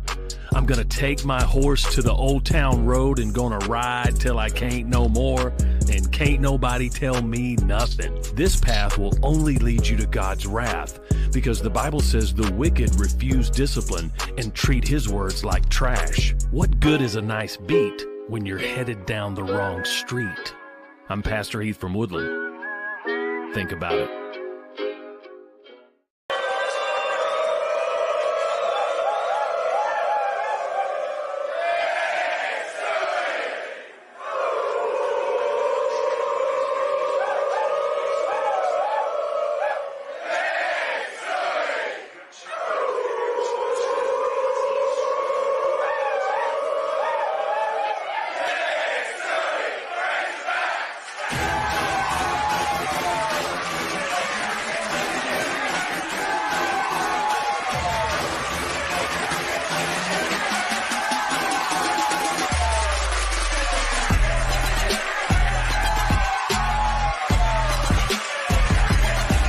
Nesbitt hits it high in the air to left, carrying. Back is Biblioni to the wall, and it is out of here. Grand slam, Jacob Nesbitt, the third home run of the 8th inning. 12-1. Are you out of the morning rush or halftime radio listening area? No worries. Watch halftime on the VotaLaw.com live stream on Facebook, YouTube, Twitter, and Twitch. Phil Votan Associates. You've never met a lawyer like Phil. Wow. Interesting. You get with this here at 877-377-6963. If you're dealing with sleep apnea, don't deal with the CPAP. That thing's gross. You got to clean it all the time. Makes a lot of noise. Really tough to sleep with that thing strapped on your face. So get a hold of Dr. Bo Sparkman at Family Dental Care of Fort Smith. They can help with sleep apnea with a custom dental appliance. Gets rid of that annoying CPAP machine. Dr. Sparkman's been doing this for a long, long time. He's treated hundreds of patients just like you. So for an appointment at Family Dental Care of Fort Smith, it's 479-785-1419. 479-785-1419. Family Dental Care of Fort Smith will help you deal with your sleep apnea and get rid of your CPAP machine. I don't want to do a Final Four pick just yet, SmackDown. Maybe tomorrow we need to come up with something to give us a little reason. Like a little skin in the game for like us. almost like our game day picks we did? Okay. Yeah, we need to have a little skin in the game for the Final Four or for the Sweet 16 and Elite 8. What do we think these matchups are going to be once we get back on the? First of all, we got to figure out what the Elite 8 games are, what the Sweet 16 games will look like. Well, I mean, right now we could theoretically all three of us should already have our Sweet 16 brackets in on the hitthatline.com. Can we still say it's $1 million bracket challenge even though nobody's going to win the million? Well, it's still branded that way, so I don't think there's we'll anything just you can do the $1 about million bracket challenge. So you got your Sweet 16 brackets. Head to hitthatline.com. You can get entered into that. My Sweet 16 is picked. I still haven't done mine, so I'm going to need a reminder. This is your reminder. Don't be in the middle of the show. Oh, I got to write it down. Well, don't be a Ty Richardson. Don't be a Ty Richardson that we reminded you for the past or previous 2 weeks to get your bracket in. By the way, but Matty T's got what's our standings right now while we're getting. Ty, by the way, was going to be the Alexander Dumas of the week if he didn't get his picks in, but apparently he did. He got them in. Like he found a way. He got into the matrix. He slid in there. He did a Ferris Bueller. He got into the computer system and probably dropped those picks in under the quote-unquote different email address after the games had already started. I still think there's a conspiracy here. I completely agree. Well, he agree. still ended up dead last, so. So it didn't help. Yeah. But it didn't mean somehow he was the Dumas. I used a coin to flip to make my picks, and somehow he's doing worse than me. You going to do the same thing for the Sweet 16, Manny? Sure. Might as well. We'll make our 50-50 anyway. We'll make our Sweet 16 picks tomorrow. But I think we still got Tommy's in first, Clay Henry second. What's the rest of the standings look like here? You got Phil Elson in third, tied with Zach from the afternoon show. SmackDown, you're next. Then Andy Hodges, DQ, Derek, me, Ty. All right. Which of the double-seeded teams or double numeral-seeded teams do you think is the most dangerous still left? I think it's Syracuse. I think that zone really makes a real problem for teams in the tournament. They've got a tremendous record under Boeheim in the tournament. Only of the one national championship, but they have a history of getting into the Sweet 16. I think they're a tough. It is always tough to plan for a defense that you just never see, and that they just have it locked down right now. I think Syracuse would be the more dangerous of these double. Is it double seeded, double numeral seeded? You got Oregon State as a 12, UCLA is an 11, and we already know about ORU at number 15. That's it. Those are the double numeral seeded teams left. I think Syracuse is the most dangerous. I would probably go Syracuse 4, but just to be different and kind of provide a different point of view. UCLA is playing pretty well right now, and yeah, you're running into a buzzsaw of Alabama, or yes, Alabama next for UCLA, but they're playing really well right now. But I agree with you. It's Syracuse. It's Jim Boeheim. They're playing supremely well right now. And I don't know what the chances are, and I don't know what the line is for that Syracuse-Houston matchup this weekend. But Syracuse, you're 100% right. Syracuse has played extremely well as of late, and they've got a pretty good shot. I would say. I'm trying to see if I can find the line. I think UCLA got a little lucky with the draw. I don't think BYU was really all that good. Abilene Christian, I think Alabama's going to roll over the Bruins in Sunday's matchup. I still think Alabama is a Final Four team. So I see them beating Michigan, in the Elite Eight. So I think UCLA got lucky with their draw right now. Not to say that look, Syracuse beat West Virginia. West Virginia has been playing really, really well. That's a tough team to beat normally. So I'm not the biggest Boeheim fan. But this is this late in his career, still getting this program to a Sweet 16, and doing it in another league, in another league again. It's really amazing. Syracuse is a 6-point underdog against Houston. Houston a 6-point favorite, and our pal Bill Bender from Sporting News that we've had on Halftime from time to time here over recently has Houston winning 64-60 in that ball game against the Syracuse Orange.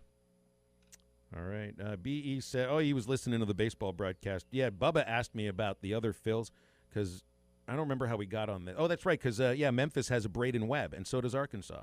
And they know each other from Texas. The second baseman for Memphis spells his name B-R-A-D-E-N, and for Arkansas, it's B-R-A-Y. I noticed that. We were saying the two of them know each other from Texas. So Bubba asked, are there other Phil Elsons? And I know of some. There's a race car driver in the UK. There's just a regular old dude in the UK that I actually made contact with on Facebook like 10 years ago. There's a ceramics artist in Australia and some code writer in Arizona. And they all try to wonder, who the heck is this guy that works for some school in Arkansas? I'm sure. And there is only one Bubba Carpenter, too, and he did get locked out of the radio booth for an inning yesterday. Why would you do that? Why wouldn't I do that? Why did you? He left the booth. He went out. He did the television broadcast with Brett Dolan for an inning. I was going to say, we got to provide more context because I don't think he would just up and leave you unless if you were just being mean to him or throwing too many ketchup packets at him. He just up and deserted me and just left me on my own. Where did my Bubba go? And then all of a sudden he's gone. It was like, all right, fine. Guess I don't need you. How many ketchup packets did you throw at him? None. But I did lock him out of the booth yesterday and had a little fun with that. We'll be a little more probably next weekend for the Auburn series. I won't lock him out of the booth. Like, there's a bit of a feel, I guess, sometimes like late in these games. Last night took a while. Oh gosh, it took a long time. The Memphis pitchers would make a sandwich between pitches, and they would check their messages between pitches, and it was awful pace to the game. Yeah, and so our minds wander a little bit, and then it would be messing around too much. So maybe next weekend versus Auburn, we'll just be very, very, very stern and very serious, and just stick to the game. I love me and Lady SmackDown went to the game yesterday and had a good time. That's 25 cents. Go ahead and hit it. That's fine. Put the money in the bag. Put it in. It's okay. That's your fine. Story. They did take a long time during those pitches, and we had one guy. Now I don't know if he had too many Bud Lights in a short period of time or what, but he was very vocal. You mean a fan? I thought maybe you meant one of the Memphis pitchers. No.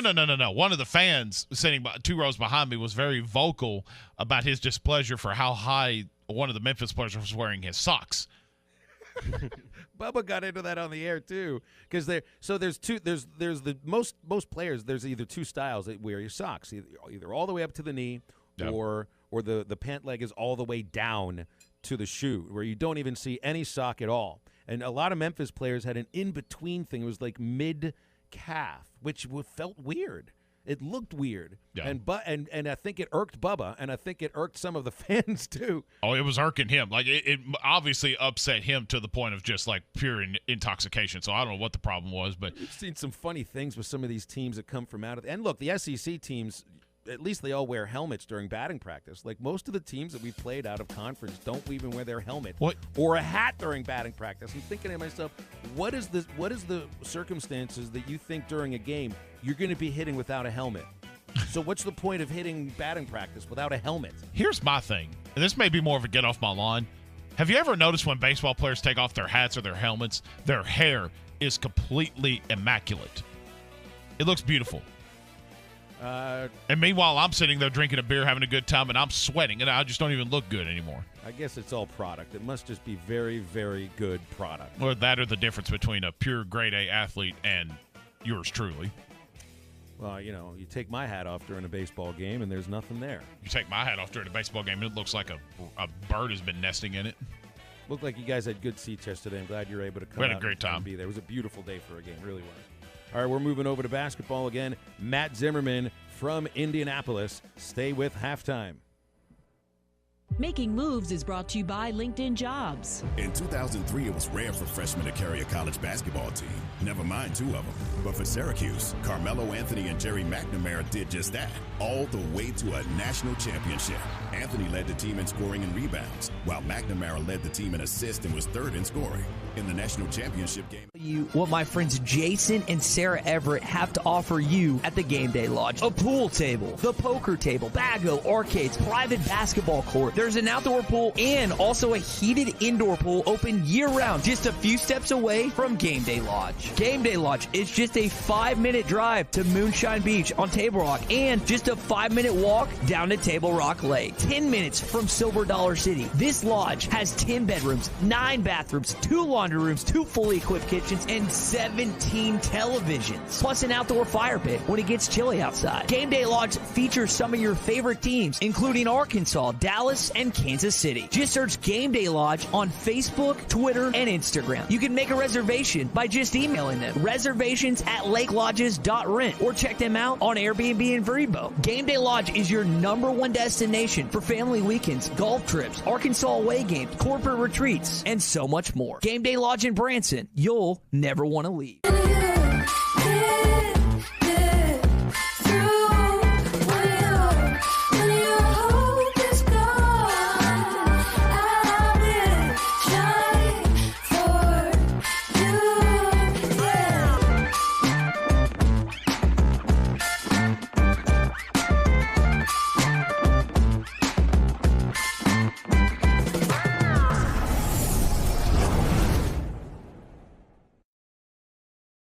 Car wrecks involving big rigs can be very complex, so the sooner you get me involved, the better.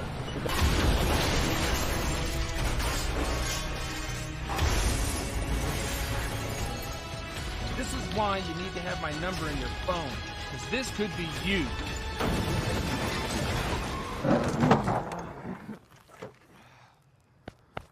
I'm Phil Votaw. You never met a lawyer like me.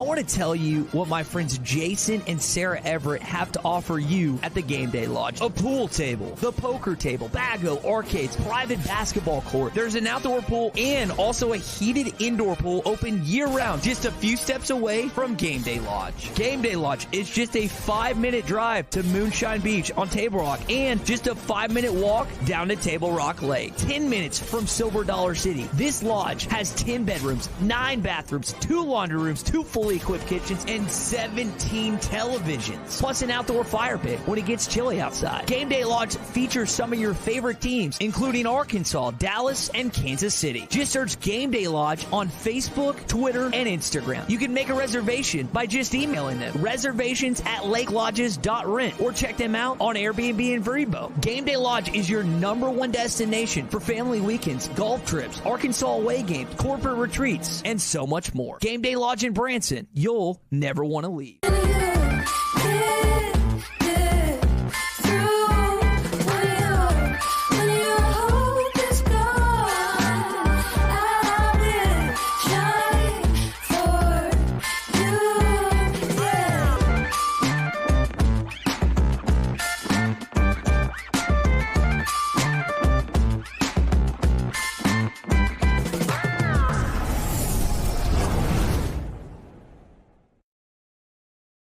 Car wrecks involving big rigs can be very complex, so the sooner you get me involved, the better.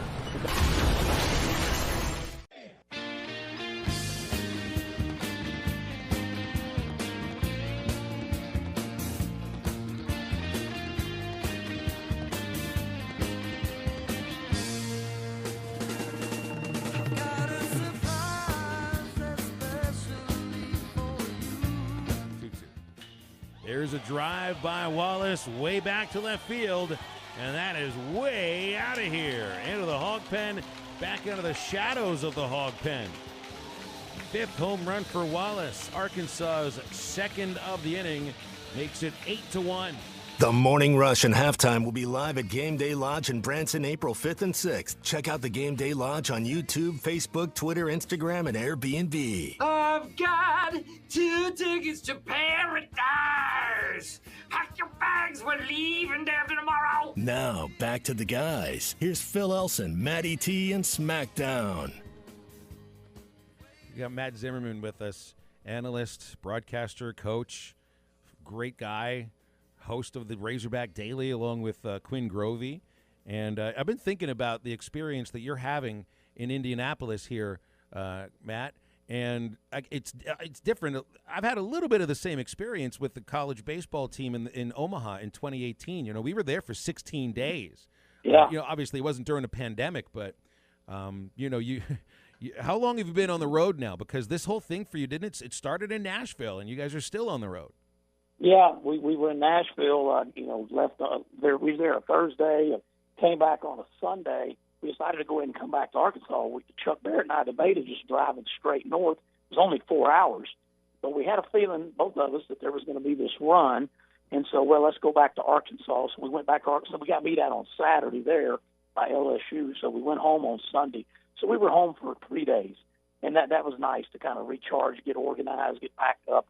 And then we left last Wednesday afternoon from Fayetteville and came up here. So we're on by day 9 of the trip, and it's going to be hopefully 21 days and 20 nights. And so I packed for that, and that's what we're planning on being. And we've had a lot of, we saw all the Razorback fans all weekend. There was all these Razorback folks here, and that was nice. And then you wake up Monday morning, and they're all gone.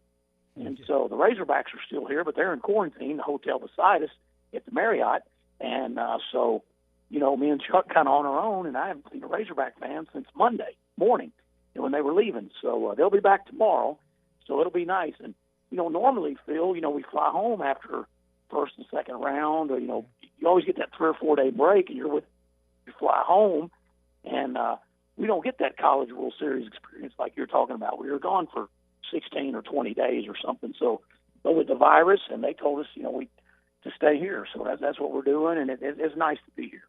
Yeah, that does make the experience different for everybody, of course, because, if a team is going to the Sweet 16, they do come back home first, and they practice in their building, and they get the niceties of home. And sometimes they get pep rallies with fans, even before the Final Four get to do that.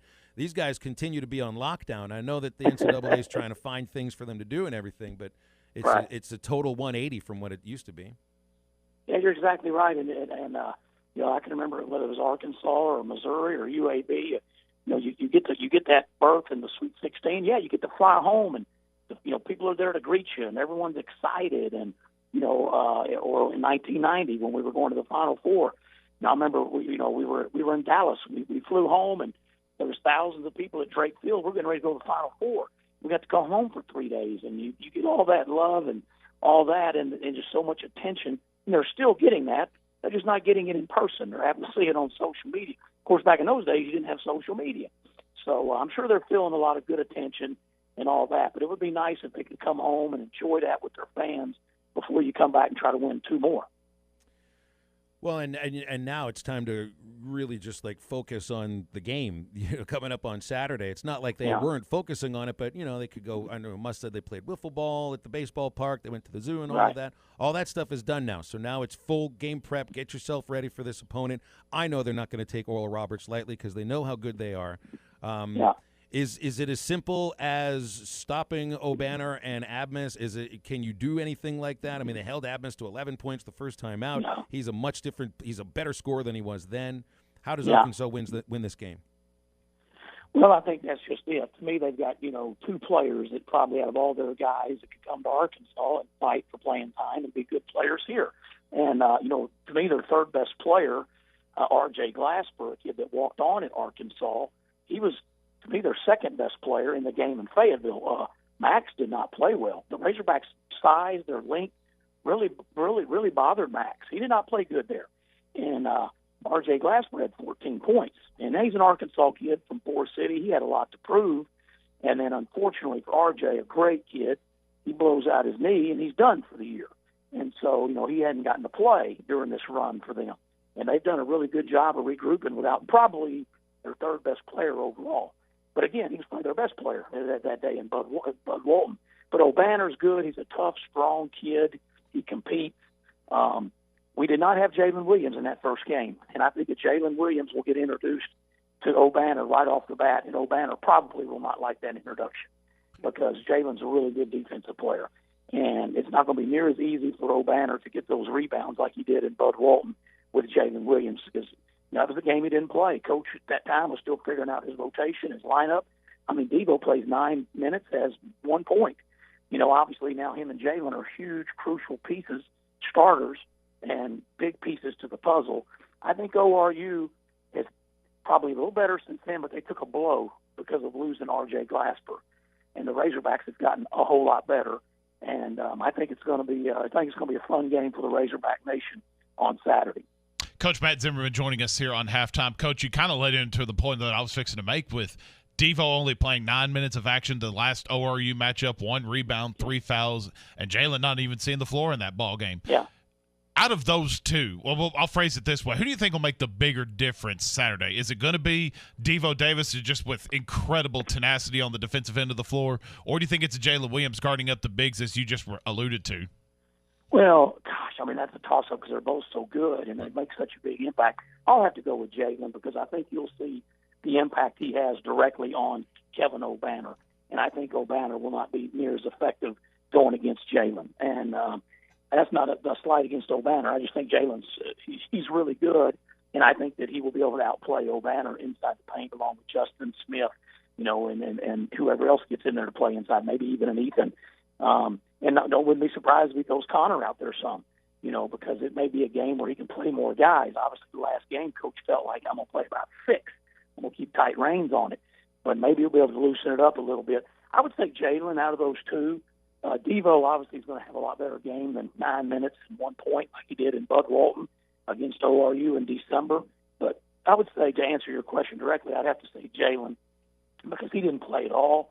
He'll be very motivated. We interviewed him the other day, and he was like, yep, this is the game I didn't play, and I want to show him I can play, and I want this. And he's a pretty motivated guy. And, I mean, how nice was he? How good was he against Texas Tech? I mean, that was a thing of beauty, what he did. The passing, the rebounding, the defense, the charges. My gosh. And I think that ORU is not going to like their introduction to Jaylin. They're not going to like that at all. It's going to be a lot of fun to think this going forward. Yeah. And you talked earlier about like this team being solely focused on ORU, as they should be. But us as media, they better be, absolutely. But us as media, we can look ahead and kind of maybe jump around and kind of see what we think. Coach, for all intents and purposes, I feel like Baylor will move on to the Elite Eight and beat Villanova. So let's just, for this question, you get Baylor versus Arkansas in the Elite Eight for the trip on the Final Four on the line. You've got Justin Smith playing incredibly well right now, and a team altogether for the Razorbacks that's playing incredible. But Coach, Baylor is a darn good team this year. If it gets to that point, if it is Baylor versus Arkansas, because obviously we won't talk to you until then, what do you like? Is obviously Baylor's the team to beat? What kind of chances do you have Arkansas to maybe try to advance against Baylor and maybe get to a Final Four? Well, the Razorbacks can definitely beat Baylor. Baylor has been beat this year. There's been a couple of their losses. They really struggled shooting the basketball. They are a good basketball team. They would be the best team that we will have played in the NCAA tournament, and arguably the best team we have played all season. But that's how it should be, trying to get to the Final Four. I love it now in this media stuff. I can look ahead. As you said, as a coach, you can't look ahead at all. But I know there's parts of the Razorback staff that are going to be looking at Villanova and looking at also at Baylor, and that's one of my little upset picks. I think Villanova, that winning pedigree, with two of their best players hurt and out. Gillespie is an outstanding player, and they were terrible for 2 weeks after he got hurt. But they have kind of figured it out, and they played pretty good. I think Jay Wright is an outstanding basketball coach. Not that Scott Drew's not, but I think Baylor I think that Villanova has got a great opportunity to knock off the Baylor Bears on Saturday. The Razorbacks may be playing Villanova to go to the Final Four. Bold prediction there from Coach. I like it. Yeah, really, an Arkansas can beat either one, and you can't control it, so it doesn't matter. If it was me personally, if I was coaching the Razorbacks, I'd rather play Villanova. Nothing against them. Jay Wright's an outstanding coach. That's a winning program, 2 national titles. But they've got 2 excellent players. That would be like the Razorbacks not having Moses Moody and Jalen Tate for the games. Yeah. I mean, that's the impact that those 2 guys being out. But they have kind of rallied and been playing better. And Baylor's good. We'll see what will happen. I also kind of had a little feeling Wisconsin might knock off Baylor, and they didn't have a chance. Baylor took the fight to them. And so you're right, though. Baylor's good. And, for me as a Razorback, me as an alum of the university, I'm hoping Villanova knocks off Baylor. So it's going to be fun to figure out. One thing me and Phil want to get into, and I want to tie it in with the Razorbacks as well, but also with you and Chuck, the mental aspect of the bubble life that's going on right now. And I understand that Phil kind of brought this to my attention earlier, that you and Chuck went to the Pacers game a couple nights ago. Before we get into that, I want to we can make this short and sweet and then get into the Pacer game.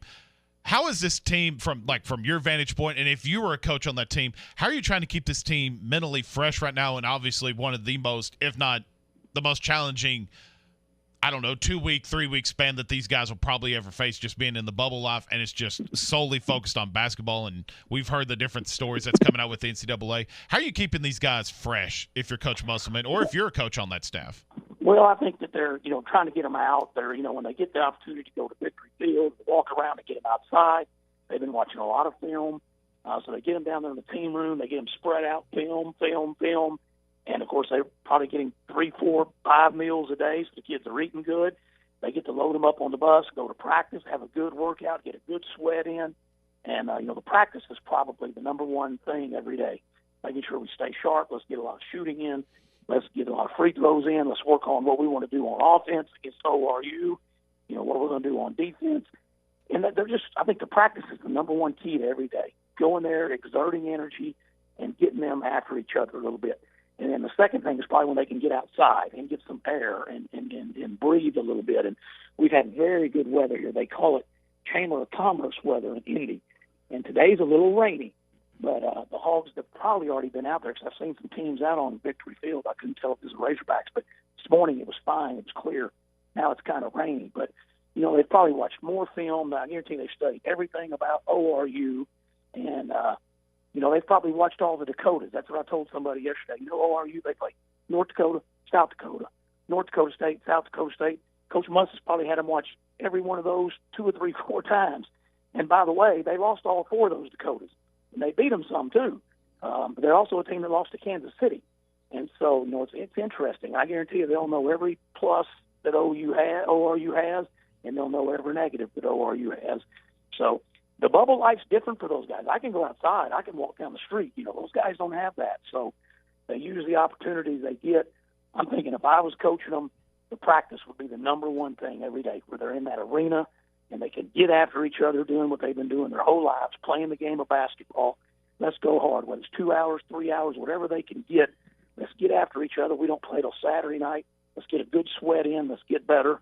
And that's what it's all about in March. Survive in advance and keep getting better.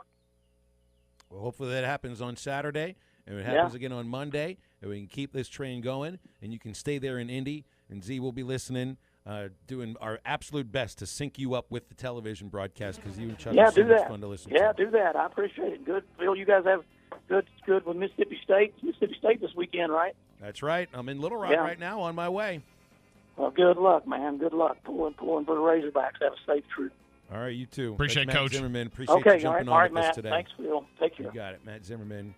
He's one of the guys you could say the one and only. There's also one and only 906 Cocktail and Cigar Lounge in Fort Smith at 906 Garrison Avenue.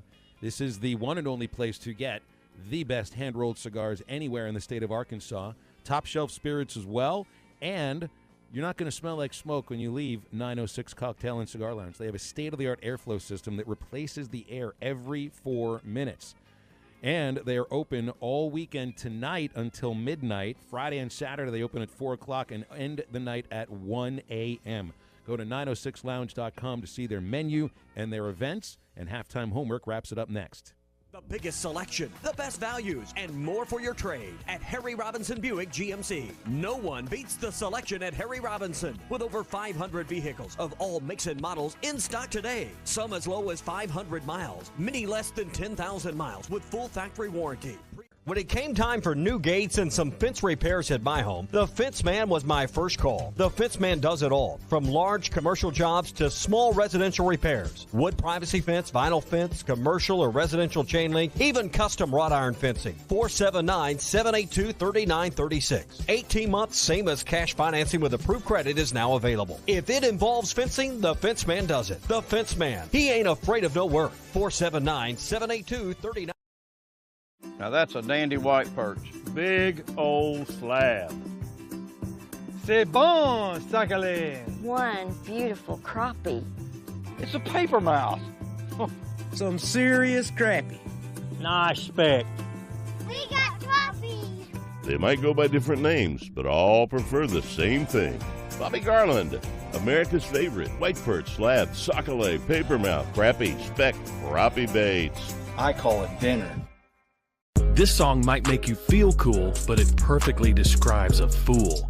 I'm gonna take my horse to the old town road and gonna ride till I can't no more, and can't nobody tell me nothing. This path will only lead you to God's wrath, because the Bible says the wicked refuse discipline and treat his words like trash. What good is a nice beat when you're headed down the wrong street? I'm Pastor Heath from Woodland. Think about it.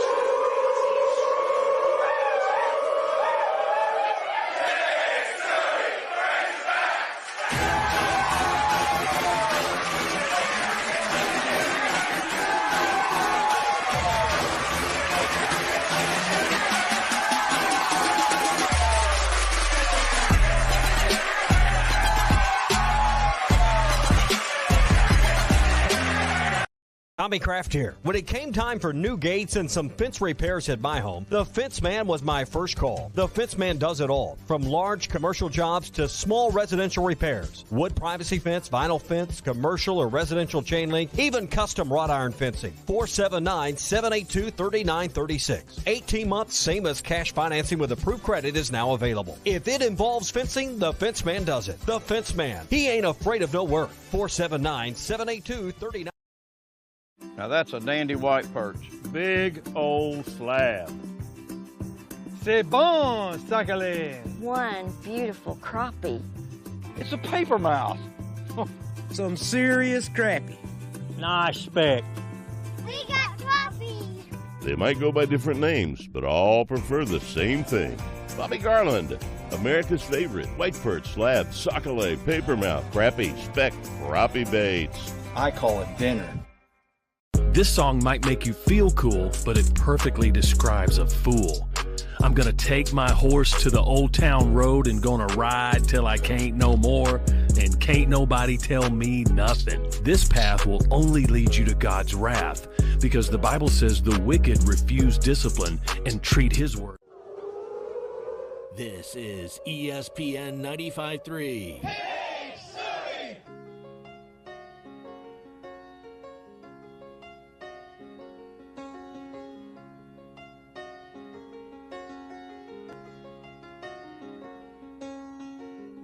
Blue jean baby, LA lady, seamstress for the band. First pitch, he swings and drives one way back to left field near the corner. It is a fair ball and a home run for Braden Webb on just his second swing of the day. In his 5th plate appearance, he goes yard for the first time this year and increases the lead to 6-1. The Morning Rush, Halftime, Ruskin and Zach, the Hog Talk Podcast. Trusting the process, primetime preps, all available on the Hit That Line Podcast Network. Built by Breeden RV Center. Family owned and operated, a no-pressure, laid-back atmosphere, and always home of the free maintenance for life. Just type Hit That Line wherever you listen to podcasts. All right, you guys, podcast time. Now, back to the guys. Here's Phil Elson, Matty T, and SmackDown. Building up the excitement about halftime homework because I didn't have to do anything. Really, my only halftime homework today is to make sure I make it to Starkville alive, because the next 5 hours of driving I think are going to be a little bit scary. There's tornado watches and warnings throughout Mississippi and into Alabama, and I'm driving right into this stuff. How long of a drive is it from Little Rock to Starkville? I think it's 5 hours, maybe a little bit more than that. Heck, I'd just wait and let it pass through in the leave about 4 in the morning or something. No, I don't really want to put that sort of pressure on myself to make sure that I can do the radio show tomorrow and make it to Starkville at the same time. Could you just get to Tunica and then drive from there? Yeah, just go to Gold Strike. There you go. We'll see how it works. We'll see. My halftime homework is just to remain alive into tomorrow and then take it from there. So that'll be easy enough. All right, I'll go through my homework assignment because we are running out of time here. I did watch The Aristocrats last night with me and Lady SmackDown. That doesn't count as a fine. And yes, that part of that was because she was there with us yesterday to eat my catfish. So Phil persuaded her to finally get me to finish a homework assignment, which we did. A couple things. I should have drank before watching it. That probably would have made it a little bit less blushing. How red did your cheeks and her cheeks get? Because she looks like she could get very red cheeks. She can. We both got rosy red cheeks watching this. I was shocked at some of these comedians that I like Bob Saget and all these other guys. Oh, Bob Saget, actually, he's notoriously disgusting and filthy when he's not. I know. Some of these guys that I not necessarily looked up to, but how it changed something like your perception. My perception of them changed just for how detailed their imaginations. Well, now you have to remember. You remember in the movie who tells the joke the best? Gilbert Gottfried. You already have a love for Gilbert Gottfried for all of these cameo videos that he's been doing. We've been playing those here. And do you feel any differently about Gilbert Gottfried after watching The Aristocrats? I mean, yeah, a little bit. So I went and saw Gilbert Gottfried at Zany's in Nashville and met him and got his autograph. But he told that version, but his whole stand-up is basically just over-the-top disgusting stuff, for an hour. So it was something else. Yeah, to so see. when he told it, it's like I think he may have even made it more disgusting when I saw it live. Now I set this thing up for you by telling you this is really, it's a disgusting movie. It's really filthy. Did I describe it properly? Oh yeah, Were you did. Ready for that? Oh, because you I did. still think you might have been a little surprised by this. More surprised than I knew it was going to be disgusting, but I'm absolutely surprised. So it's not a Your date. Expectations were topped. Yeah, definitely not a date night movie. Probably more of a group of guys movie. Did you have a favorite comedian that told Godfrey? The best one. Yeah, I don't even. Is best the way the best to do it? You have to be very secure in the relationship you're having to watch that movie we're with there. a significant other. We're there, buddy. So now we're going to need a wholesome family movie to watch. Am I going to be blown away by 3 Men and a Baby? No. Okay, good. Thank God. No, not at all. Because I need some like. You may see a ghost in the background. It could be a little scary. That's fine. I need the Jungle Book or some rated G Disney movie to. 3 Minute Baby is It's It a is great family. Yeah, like It you is could a watch it. PG movie, and don't worry, it's not like Mrs. Doubtfire, where apparently there's some A R-rated separate version R-rated. I'd love that to might see be an coming out. R-rated I can't version. wait because Robin Williams did so much. He did so much ad libbing. Yeah. Like there must have been an X-rated version of Popeye. There had to have been. Maybe that would have been more successful than the one that came out. Probably. Right. The other bit of homework that I wanted to bring up, and I mentioned this earlier in the show, it is probably my favorite musician, favorite artist, favorite rock artist of all time. His birthday today, he turned 74 years old. The one and only, and you heard it in the rejoin, the one and only Elton John. That's right. That was Tiny Dancer. Yeah, that was obviously Tiny Dancer. We'll play. Maddie's got some songs that we'll play. Rocket Man. I ranked my personal favorite songs of Elton John. Are either of you guys Elton John fans? Yes, Elton John. Yes. Yeah. So one of the first tapes.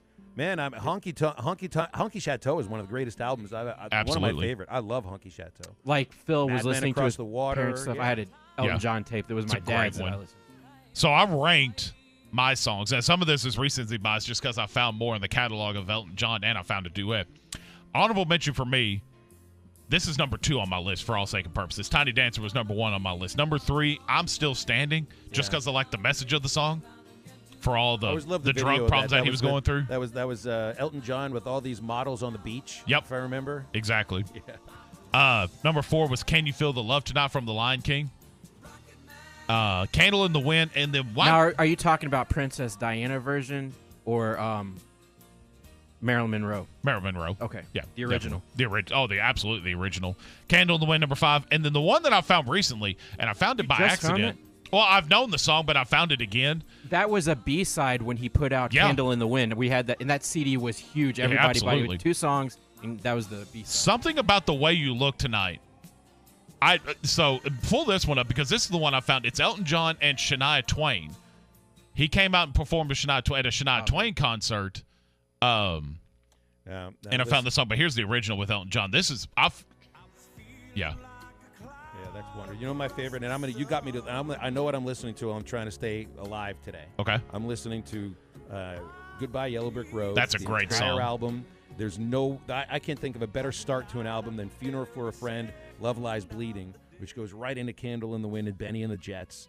Oh man, thank you for giving me my content for the next couple of hours. I can't remember what the name of it is. It's his new greatest hits album. It's like 60 songs of just. Is that what you got? That's what I have the vinyl of it. Late Reagan got it for me for my birthday.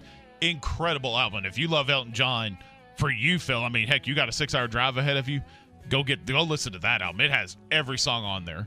All right, I think it's tomorrow like I'm doing platinum the show hits or something. Tomorrow I'll be at Duty Noble Field, getting set up for Arkansas baseball. Gonna have a huge weekend. Can't wait to talk about it with you guys tomorrow. So be safe out there. For Matty T, for SmackDown, this is Phil. Get up, get out, and get better.